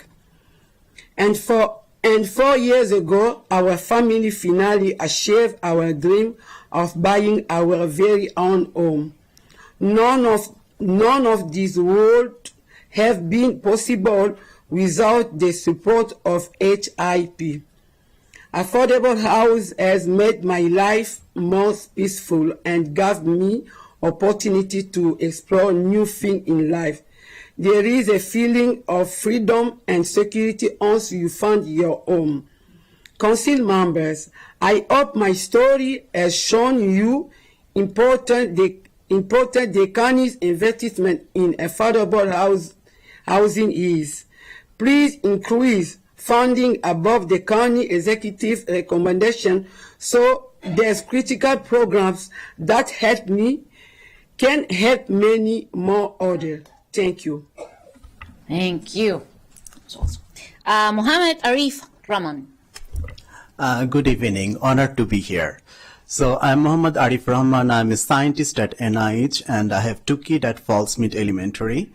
I'm here to talk about Wotton High School. So as you know, the Board of Education has moved Wotton last month to Crown Farm. They are calling it relocation, not closure. But during the voting, one of the Board of Education members said that in her heart she knows that Wotton is going to be rebuilt. So even the Board of Education member know that it's closure, but they are not saying it. So we have to ask if it is a closure or it's a relocation. If it's a relocation, then what is the plan with the current building? What it would be called? We cannot have 2 Wotton high school in MCPS at the same time, right? And let's talk about money. So MCPS said that it's Wotton High School, the current one, which is in Wotton Parkway, is going to be a holding school. But is it just talking point or advocacy? Or is there actually a budget to make it a holding school? What's the plan? If there is a plan, then where is the money, and if it is already in the budget? And if there is no plan, then how long Wotton would be abandoned and unutilized? Kids in our neighborhood are actually planning how they are going to break into that abandoned building. And we don't want an abandoned building next to our middle school, and it's really close to all the community around here, so there can be accidents. So we need funding. Wotton is actually at the brink of obliteration with all its legacies. So it's time to give it a last chance, do a study, feasibility study. We are not asking for promises. We want a clear plan. We need budget and a timeline. Thank you. Thank you. Next, Al Carr. Good evening, Madam President, Madam Vice President, and council members. For the record, Al Carr, on behalf of the Montgomery County Sierra Club, proud resident of District 4. We know you're working to close a $200 million budget gap. We have 2 stormwater-related recommendations that will help. Many properties contribute to runoff but pay nothing into the Water Quality Protection Fund or don't pay their fair share. The county could begin asking federal and state properties to start paying, and you could uncap the Tier 7 large residential properties so that the rest of us will no longer subsidize them. Also, please fully fund the Office of People's Counsel. David Lapp, our state People's Counsel who visited you recently about rising utility bills, doesn't duplicate the Public Service Commission or the legislature or represent a particular party. He represents the public interest. Similarly, the Office of People's Counsel wouldn't duplicate the Planning Board or the County Council or represent individuals. Rather, they would represent the public interest in land use matters. You'll have a written testimony requesting funding for grass field maintenance over plastic grass, the Planning Board's creation of a utility functional plan for better undergrounding decisions during redevelopment, and finally, I'll mention the need for the county to assume ownership and control of 30,000 utility-owned streetlights. The county is overpaying for those lights. They're obsolete, poorly maintained, and waste energy. Placing them under county ownership and control would improve pedestrian safety, save energy, and save money. Unfortunately, since I testified 2 years ago on this topic, the situation has gotten worse and not better. The Montgomery County Department of Transportation made the mistake of allowing a transfer of responsibility of thousands of lights to the State Highway Administration. The only thing worse than having Pepco handle street lighting is to add SHA as the middleman. And street lighting is life and death. Most of our pedestrian fatalities happen at night. Folks who live me are grateful to the Council President and District 4 Councilmember Stewart's attention to an incident in September in which a high school student was struck and killed while crossing University Boulevard at night. Poor lighting was a contributing factor, and Pepco's poor record keeping contributed to the failure to correct that lighting problem sooner. Thank you. Thank you for being here. Next, we have Christopher Cano. Can you please turn on your mic? Thank you very much. My name is Christopher Cano, Director of Political Legislative Affairs for SEIU Local 500. Let me be direct. The very workers who keep our children safe and educated are being hurt by systemic shortcomings in public budgets and administrative vision. While we're here tonight to ask you to fully fund MCPS and Montgomery College's operating budgets, we ask this with the expectation of accountability. Students' learning conditions are our members' working conditions. Cuts to support staff in this budget will have significant impacts to our school system by dismantling the workforce responsible for it. And this isn't about tightening belts. This is about shifting the cost of bad decisions onto frontline workers and the families who rely on them. Because students' needs haven't gone away. Poverty hasn't gone away. Language barriers have not gone away. What has gone away is the staff who make the system work.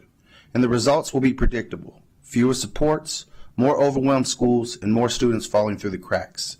And that is a direct consequence of choices, not inevitability. And at Montgomery College, we're seeing the same pattern. The college needs full funding, yet refuses to treat its own educators with basic fairness. Adjunct faculty teach the majority of classes. They're the backbone of the institution, yet the college has failed to provide a living wage and fair pay increases for the coming year. And I'm here to force the issue on behalf of faculty and staff in the county's education system. Workers should not suffer in silence while administrators and bureaucrats tell you all that everything is A-OK. So I lay these questions before you. Will this council simply fund these systems and look the other way, or will you use your power to demand better? Will you send a message that these budgets are not blank checks? Will you send a message that cutting essential staff and sidelining workers has no consequences? Or are you going to choose to cut the wages that have been negotiated in good faith with our members while simultaneously increasing their costs to live in Montgomery County? We're asking you to fully fund these budgets, but with real expectations of accountability. Demand that MCPS reverse cuts to vital support staff. Demand that Montgomery College treat adjunct faculty as essential workers.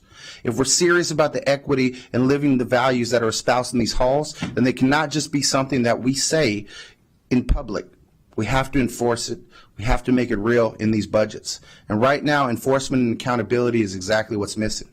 And even more so, courage. The courage to prioritize the well-being of this county's children and their learning conditions. Conditions which they will either thrive or struggle based on the policy choices that you all will make in the coming weeks. Now, I know this is an election year, and I'm asking you to be courageous for the children, for the workers, for this community. Thank you for your time and consideration. Thank you. Next, we have Carlene. Pruitt. I was afraid to say, but okay, there you That's go. all Thank right. So thank you, Honorable Council President, members of the County Council. My name is Carlene Pruitt, Executive Vice President of SEIU Local 500, representing thousands of dedicated support staff in Montgomery County Public Schools. This budget is not a set of numbers, it's a statement of priorities. And right now, the priorities are out of alignment with the day-to-day realities in our schools. Yes, the county executive's proposed increase overall of MCPS funding, and it does exceed our maintenance of effort. However, we cannot ignore what is happening beneath the surface. While funding grows, critical support staff positions, specifically in central office and in our family engagement specialist, they're being cut and they're being stretched beyond capacity. You heard from a family engagement specialist. They're not optional. They're the bridge between our schools and our families, especially our working families, our immigrant communities, and those navigating language barriers or economic hardship. When you cut these positions, you're not trimming access, you're severing trust and vital support to students at risk and their families. The impact doesn't stop there. When family engagement specialists disappear, their work doesn't. It falls on already overburdened staff, our paraeducators, our counselors, our frontline workers who are already stretched thin, and many of the resources you've heard about today from the county. This means less support for students, slow response times for families, and more stress on a workforce that's already at a breaking point. This creates a ripple effect across our entire system. That's not just MCPS.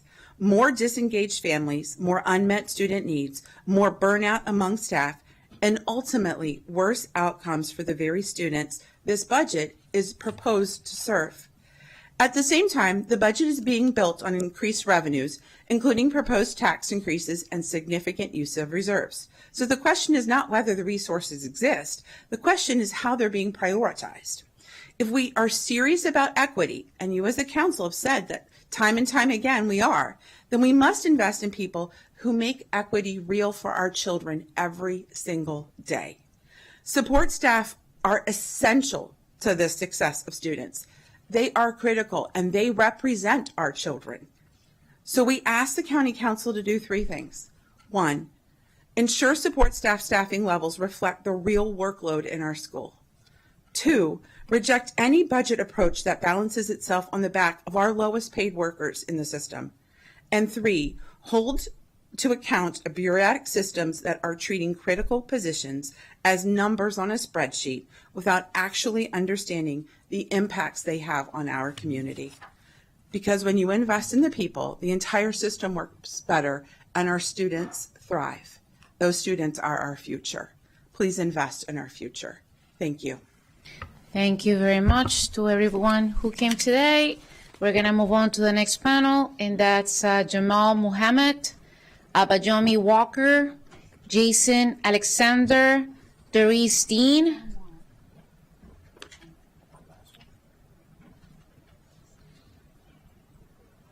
We're going to start with Mr. Muhammad.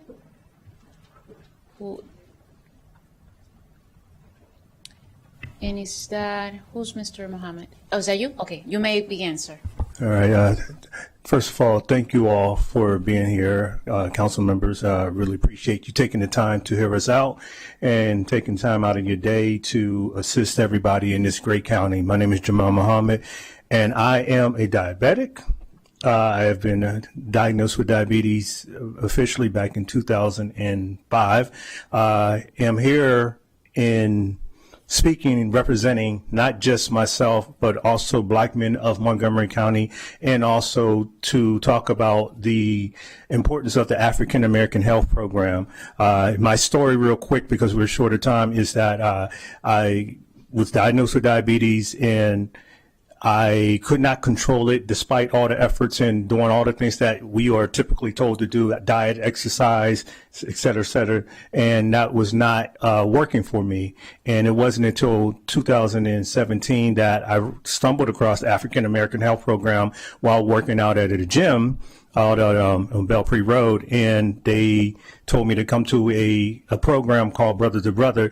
And when I came to that, the doctors there, Dr. Myers, did a glucose test on me and saw that my glucose was extremely high, over 400. It should be between 90 and 120. But he looked at me and said, I don't see anything physically wrong with you, so we need to address this. He told me to come to the workshop that they have, came to the workshop, and he said, we're going to get this under control. Within less than 2 months, I got my A1C from 16.2 down to 7, which is absolutely amazing. No one had helped me get this under control. And since then, I've been able to keep my my A1C and my diabetes under control by attending the workshops that the African American Health Program provides for us. It's not just about medication. It's not just about diet and exercise. It's also about knowledge. It's also about community. It is also about understanding each individual, and that is something that no other doctors or other programs were able to provide for me that the AAHP was able to do for me. And since then, also, I have become a cancer survivor. 1 month tomorrow removed from prostate surgery, and I'm doing well. Thank you. Yes, and the importance of the African American Health Program is that it is a community. It is not just a program. It is a village.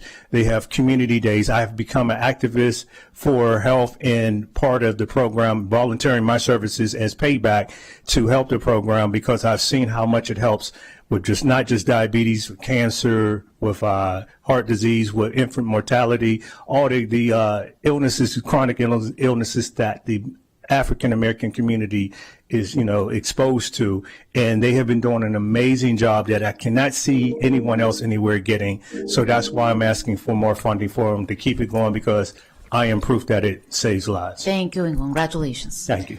Abayomi Walker. It's on. Yeah. Okay. My name is Abayomi Walker, and I am the Health Committee Chair of the Montgomery County branch of the NAACP, and I'm here to strongly oppose the proposed changes to the African American Health Program. We believe that these changes will undermine the AAHP's core mission to eliminate health disparities and improve both the quality and length of life of African American and Black residents of Montgomery County. To fully appreciate what is at stake, I want to highlight several of the AAHP's key achievements, and these are just a few, just to demonstrate the measurable impact that they are having on the community. In fiscal year 25, 90% of mothers enrolled in the AAHP SMILE program delivered infants who were a healthy birth weight. At 6 months of age, 89% of mothers in the AAHP SMILE program were still breastfeeding. This is in comparison to national data that sees only 19.8% of Black women exclusively breastfeeding at 6 months and nearly double the proportion of Black women who are breastfeeding and providing any milk to their infants at 6 months.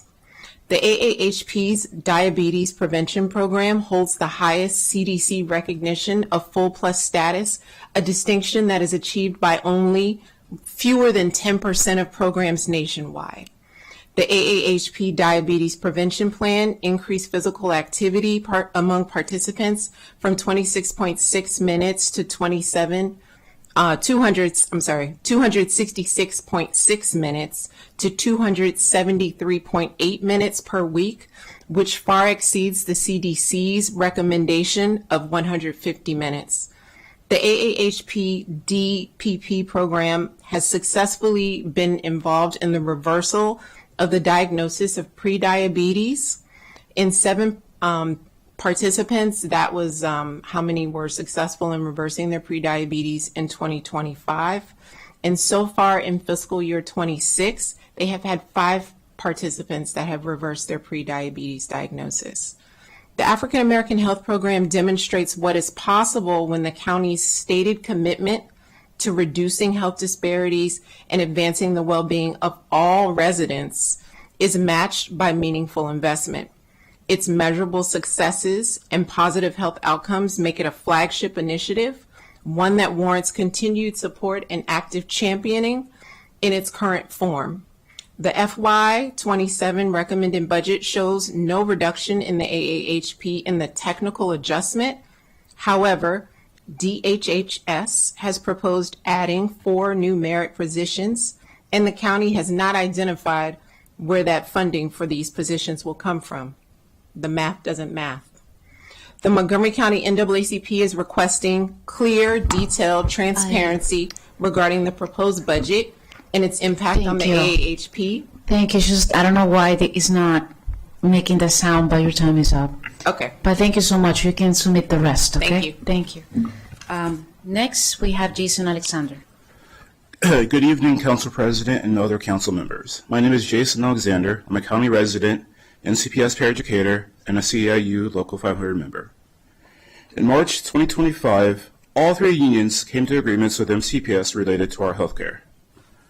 Last May, when the County Council and MCPS came to agreement to fund the budget, FY26 budget, in that press conference, some of you thanked all 3 unions for stepping up to help repair projected shortfalls in the MCPS employee healthcare. I ask you to continue to protect collectively bargained agreements to repair those employee healthcare shortfalls. Speaking of collective bargaining, when you ran for elected office and filled out candidate questionnaires, union asked you, do you support or oppose employee rights to bargain collectively? All three unions have existing contracts that are collectively bargained with MCPS. We have a 3.25 general wage adjustment that is scheduled to be effective July 1st, 2026. I would urge you to say no to any staff suggestions to reduce proposed general wage adjustments. MCPS must be funded enough to keep contractual obligations to their workforce. Breaking contracts is not the way to maintain a strong workforce. Just last year, you helped fund the decision to convert hundreds of paraeducators from temporary part-time employees with no benefits to full-time employees with benefits. Let's not lose that progress. No one ever says we have too many paraeducators, too many security members, too many bus drivers, too many building service workers or secretaries, etc., etc. These are mission-critical jobs at MCPS. Please fully fund the budget. Thank you for your consideration. Thank you. Next, we have Doris Steen. Good evening, Madam President and members of the County Council. My name is Doris Dean. I serve as co-chair of the County Executives Caribbean American Advisory Group. I'm here to advocate in favor of the full funding and protection of the African American Health Program in its current format. I've been a participant in that program for almost 10 years. I first visited an in-person class at the White Oak Community Center out of curiosity in search of information or help managing my late husband's health at the time. With the advent of COVID, most of the AAHP programs began to be virtual. Most classes are still virtual, and as a result, I became a more frequent follower. Over the years, I've become a faithful and devoted disciple of what I now call AAHP University. Because of information I have gleaned from that program, I've maintained a steady weight, avoided diabetes and other non-communicable diseases, and maintained a healthy lifestyle. I believe that had this program existed 25 years ago, my husband could probably still be alive. The mission of AAHP is to eliminate health disparities and improve the number and quality of years of life for African Americans and people of African descent in Montgomery County. Knowledge is power. In addition to the free clinics for weight control, diabetes prevention, blood pressure control, and the many other efforts to eliminate disparities, the education programs are priceless. I believe the efficacy of the AAHP education program is manifested in the numbers of people who attend classes religiously and invite friends because they see results. So many class participants have reported success stories such as continued weight loss, achieving goal weight, reduction in A1C, cholesterol, and blood pressure readings. I'm sure you have access to the detailed reports of successes in the program. The dedication, expertise, cultural competence, and caring manner of the staff makes for a supportive, comfortable environment conducive to the success of participants. How many of you had the opportunity to talk with a nutritionist or pharmacist for 1 hour each week and ask as many questions as you need about specific food preferences, cooking methods, medications, interactions between medications and or supplements, how supplements work in the body, and many more? There have been many aha moments as we learn of the intricacies involved in navigating the complicated healthcare system. An educated community is more likely to adopt a healthy lifestyle. It is this type of focused, dedicated service and education that will help AAHP achieve its mission of eliminating health disparities in Montgomery County. Thank you. Thank you so much for your time. Thank you for coming today. Now we're going to move on to our virtual testimonies. We're going to start with Calvin Peckna. We're going to try again. We tried yesterday. Did not work out. Today will work out. Please tell me that you're there. Uh-oh. Madame Calvin, feel free to unmute yourself. Thank you. Maybe say it in French. Yes, hello, I'm there. Oui. Hi. Vous pouvez commencer votre témoignage quand vous êtes prête. OK. En français? No. Oui, en français. Ok. Please go ahead. Go ahead. Can you tell her to please go ahead? Bonsoir, bonsoir, je m'appelle Calvin. Je suis arrivée, ça part déjà à 3 ans que je suis en Amérique. En fait, j'ai passé un peu les moments difficiles quand j'étais enceinte. J'ai fait référence à une de vos personnes qui s'appelle Aïcha. Elle m'avait beaucoup aidé parce que, en fait, j'étais un peu seule. Je n'avais pas le support du géniteur de mon enfant. Donc, j'ai fait un recours à Aïcha qui m'aidait à appliquer pour le Medicare, le transport, parfois les choses nécessaires pour moi et pour mon enfant. Et l'organisation s'appelait Black System Organization. Donc, je ne peux rien dire de plus. Donc, ça m'a dit qu'elle m'a vraiment aidé. Moralement, physiquement, avec tout ce que j'avais besoin, quoi. Donc, j'ai vraiment aimé. Jusqu'à maintenant, même, elle le fait. Merci beaucoup. That's the cue. English? Merci beaucoup. Thank you. Hello, my name is Calvin. I am giving this testimony today to share with you my thanks to the organization that supported me. I had many difficulties when I was pregnant. I did not have the support when I was pregnant with my son at the time. I did not have the support of his father as he had abandoned me. Aisha helped me. Thank God Aisha was always there to hold my hand with Medicaid, transportation to hospital visits, and so much more. She helped me. The list of help is endless. I want to thank the Black System Organization for placing her in my path. Thank you very much. Merci. Merci aussi. No, she said merci. Next. Yeah, you're welcome. Yeah, I heard that. You guys are confusing me. Okay. Casey Anderson.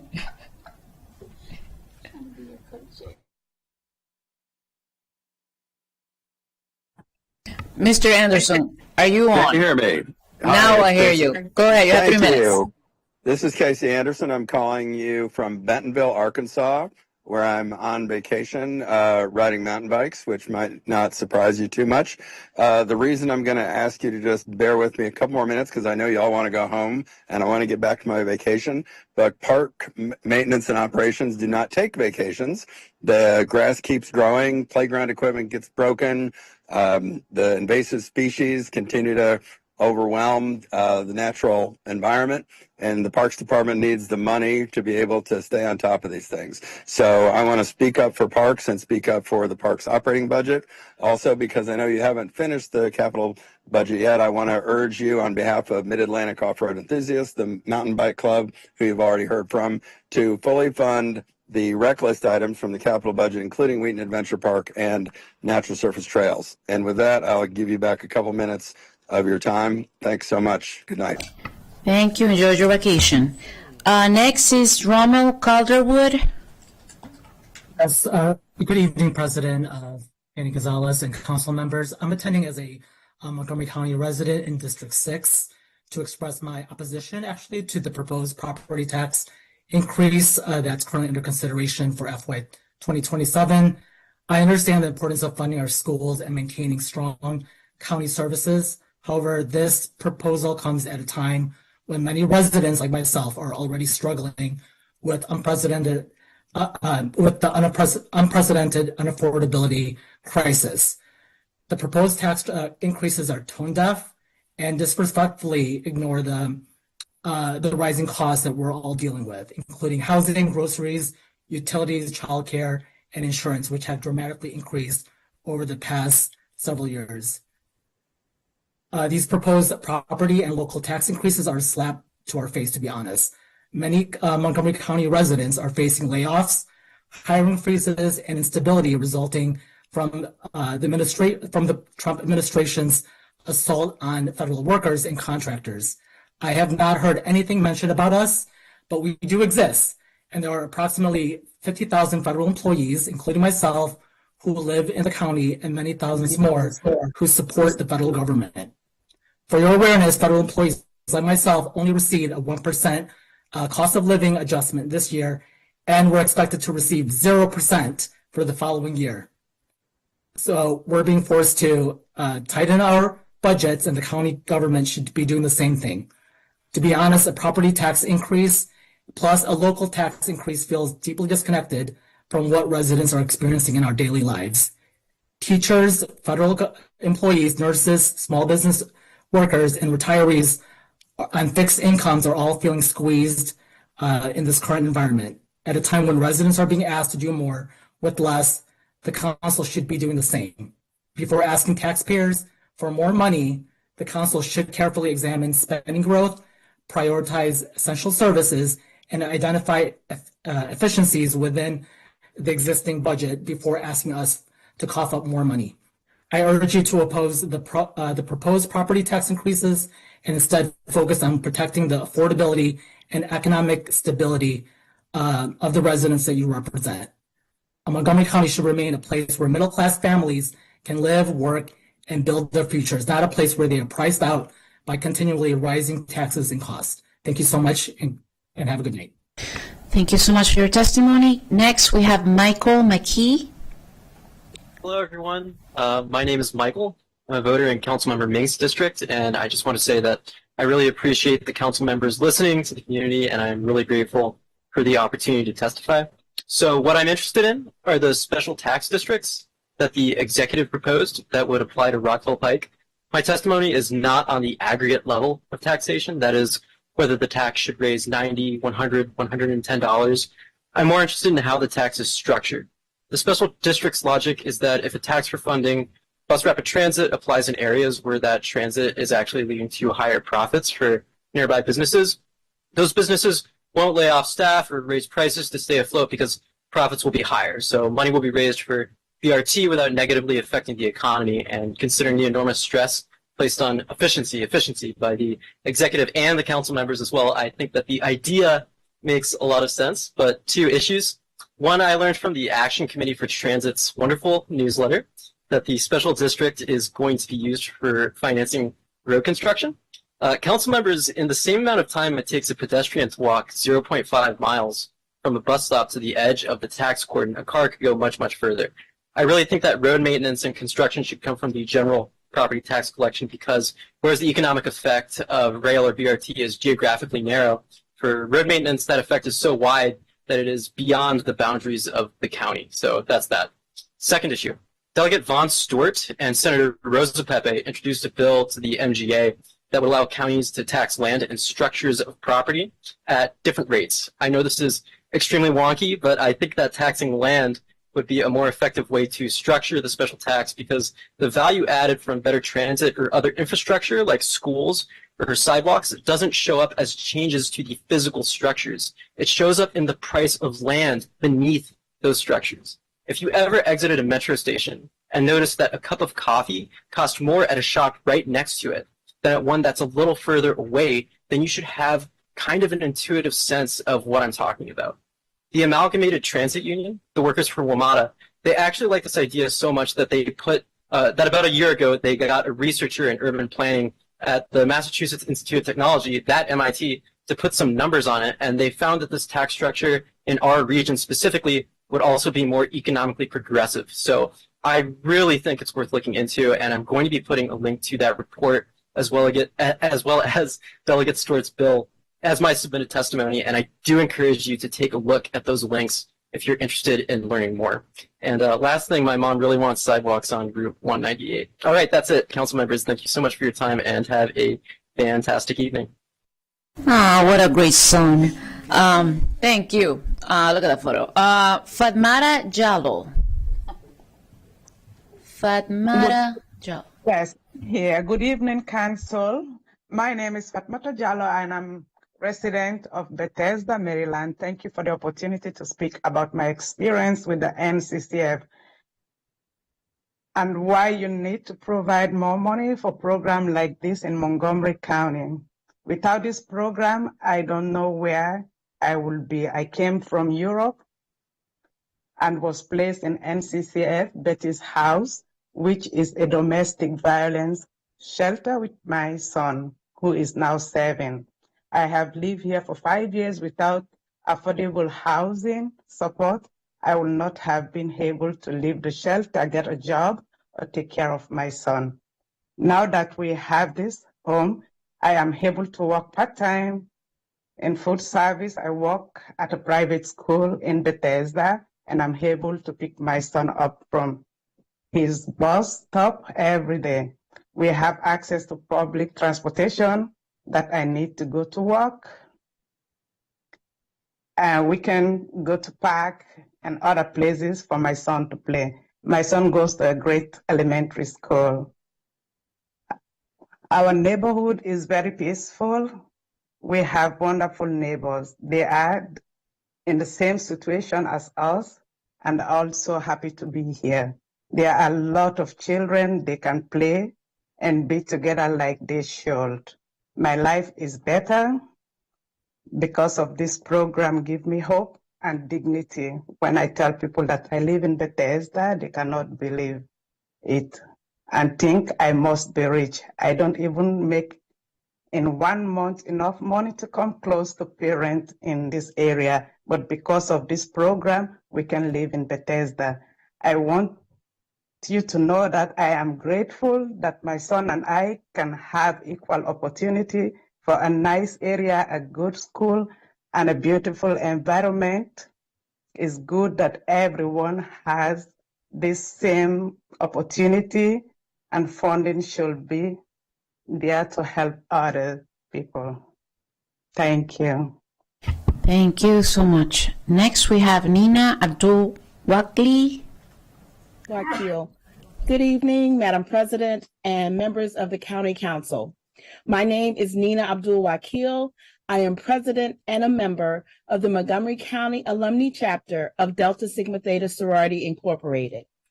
I am here to express my deep concern regarding the decision to reallocate staff from the African American Health Program, known as AAHP, to the Department of Health and Human Services.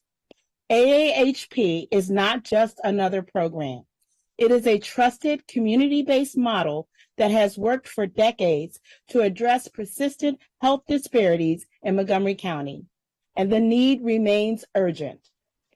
African Americans in Maryland experience higher rates of hypertension and diabetes. Heart disease remains the leading cause of death, with higher mortality rates in our community. And here in Montgomery County, disparities in life expectancy and preventable hospitalizations persist. AAHP works because it is a cultural responsive, community-based, and rooted in trust. It connects residents to care, strengthens prevention, and helps manage chronic conditions. The results speak for themselves. The SMILE program achieved a 93% breastfeeding initiation rate, far exceeding the national average for African American infants. AAHP also achieved a 70% success rate in blood pressure control, earning its 4th consecutive Gold Plus recognition from the American Heart Association. I am concerned that the staffing shift without a clear plan could weaken the critical infrastructure. I respectfully urge the Council to take the following actions. First, protect and fully fund the proven programs like the SMILE program and chronic disease program, ensuring no disruption in service.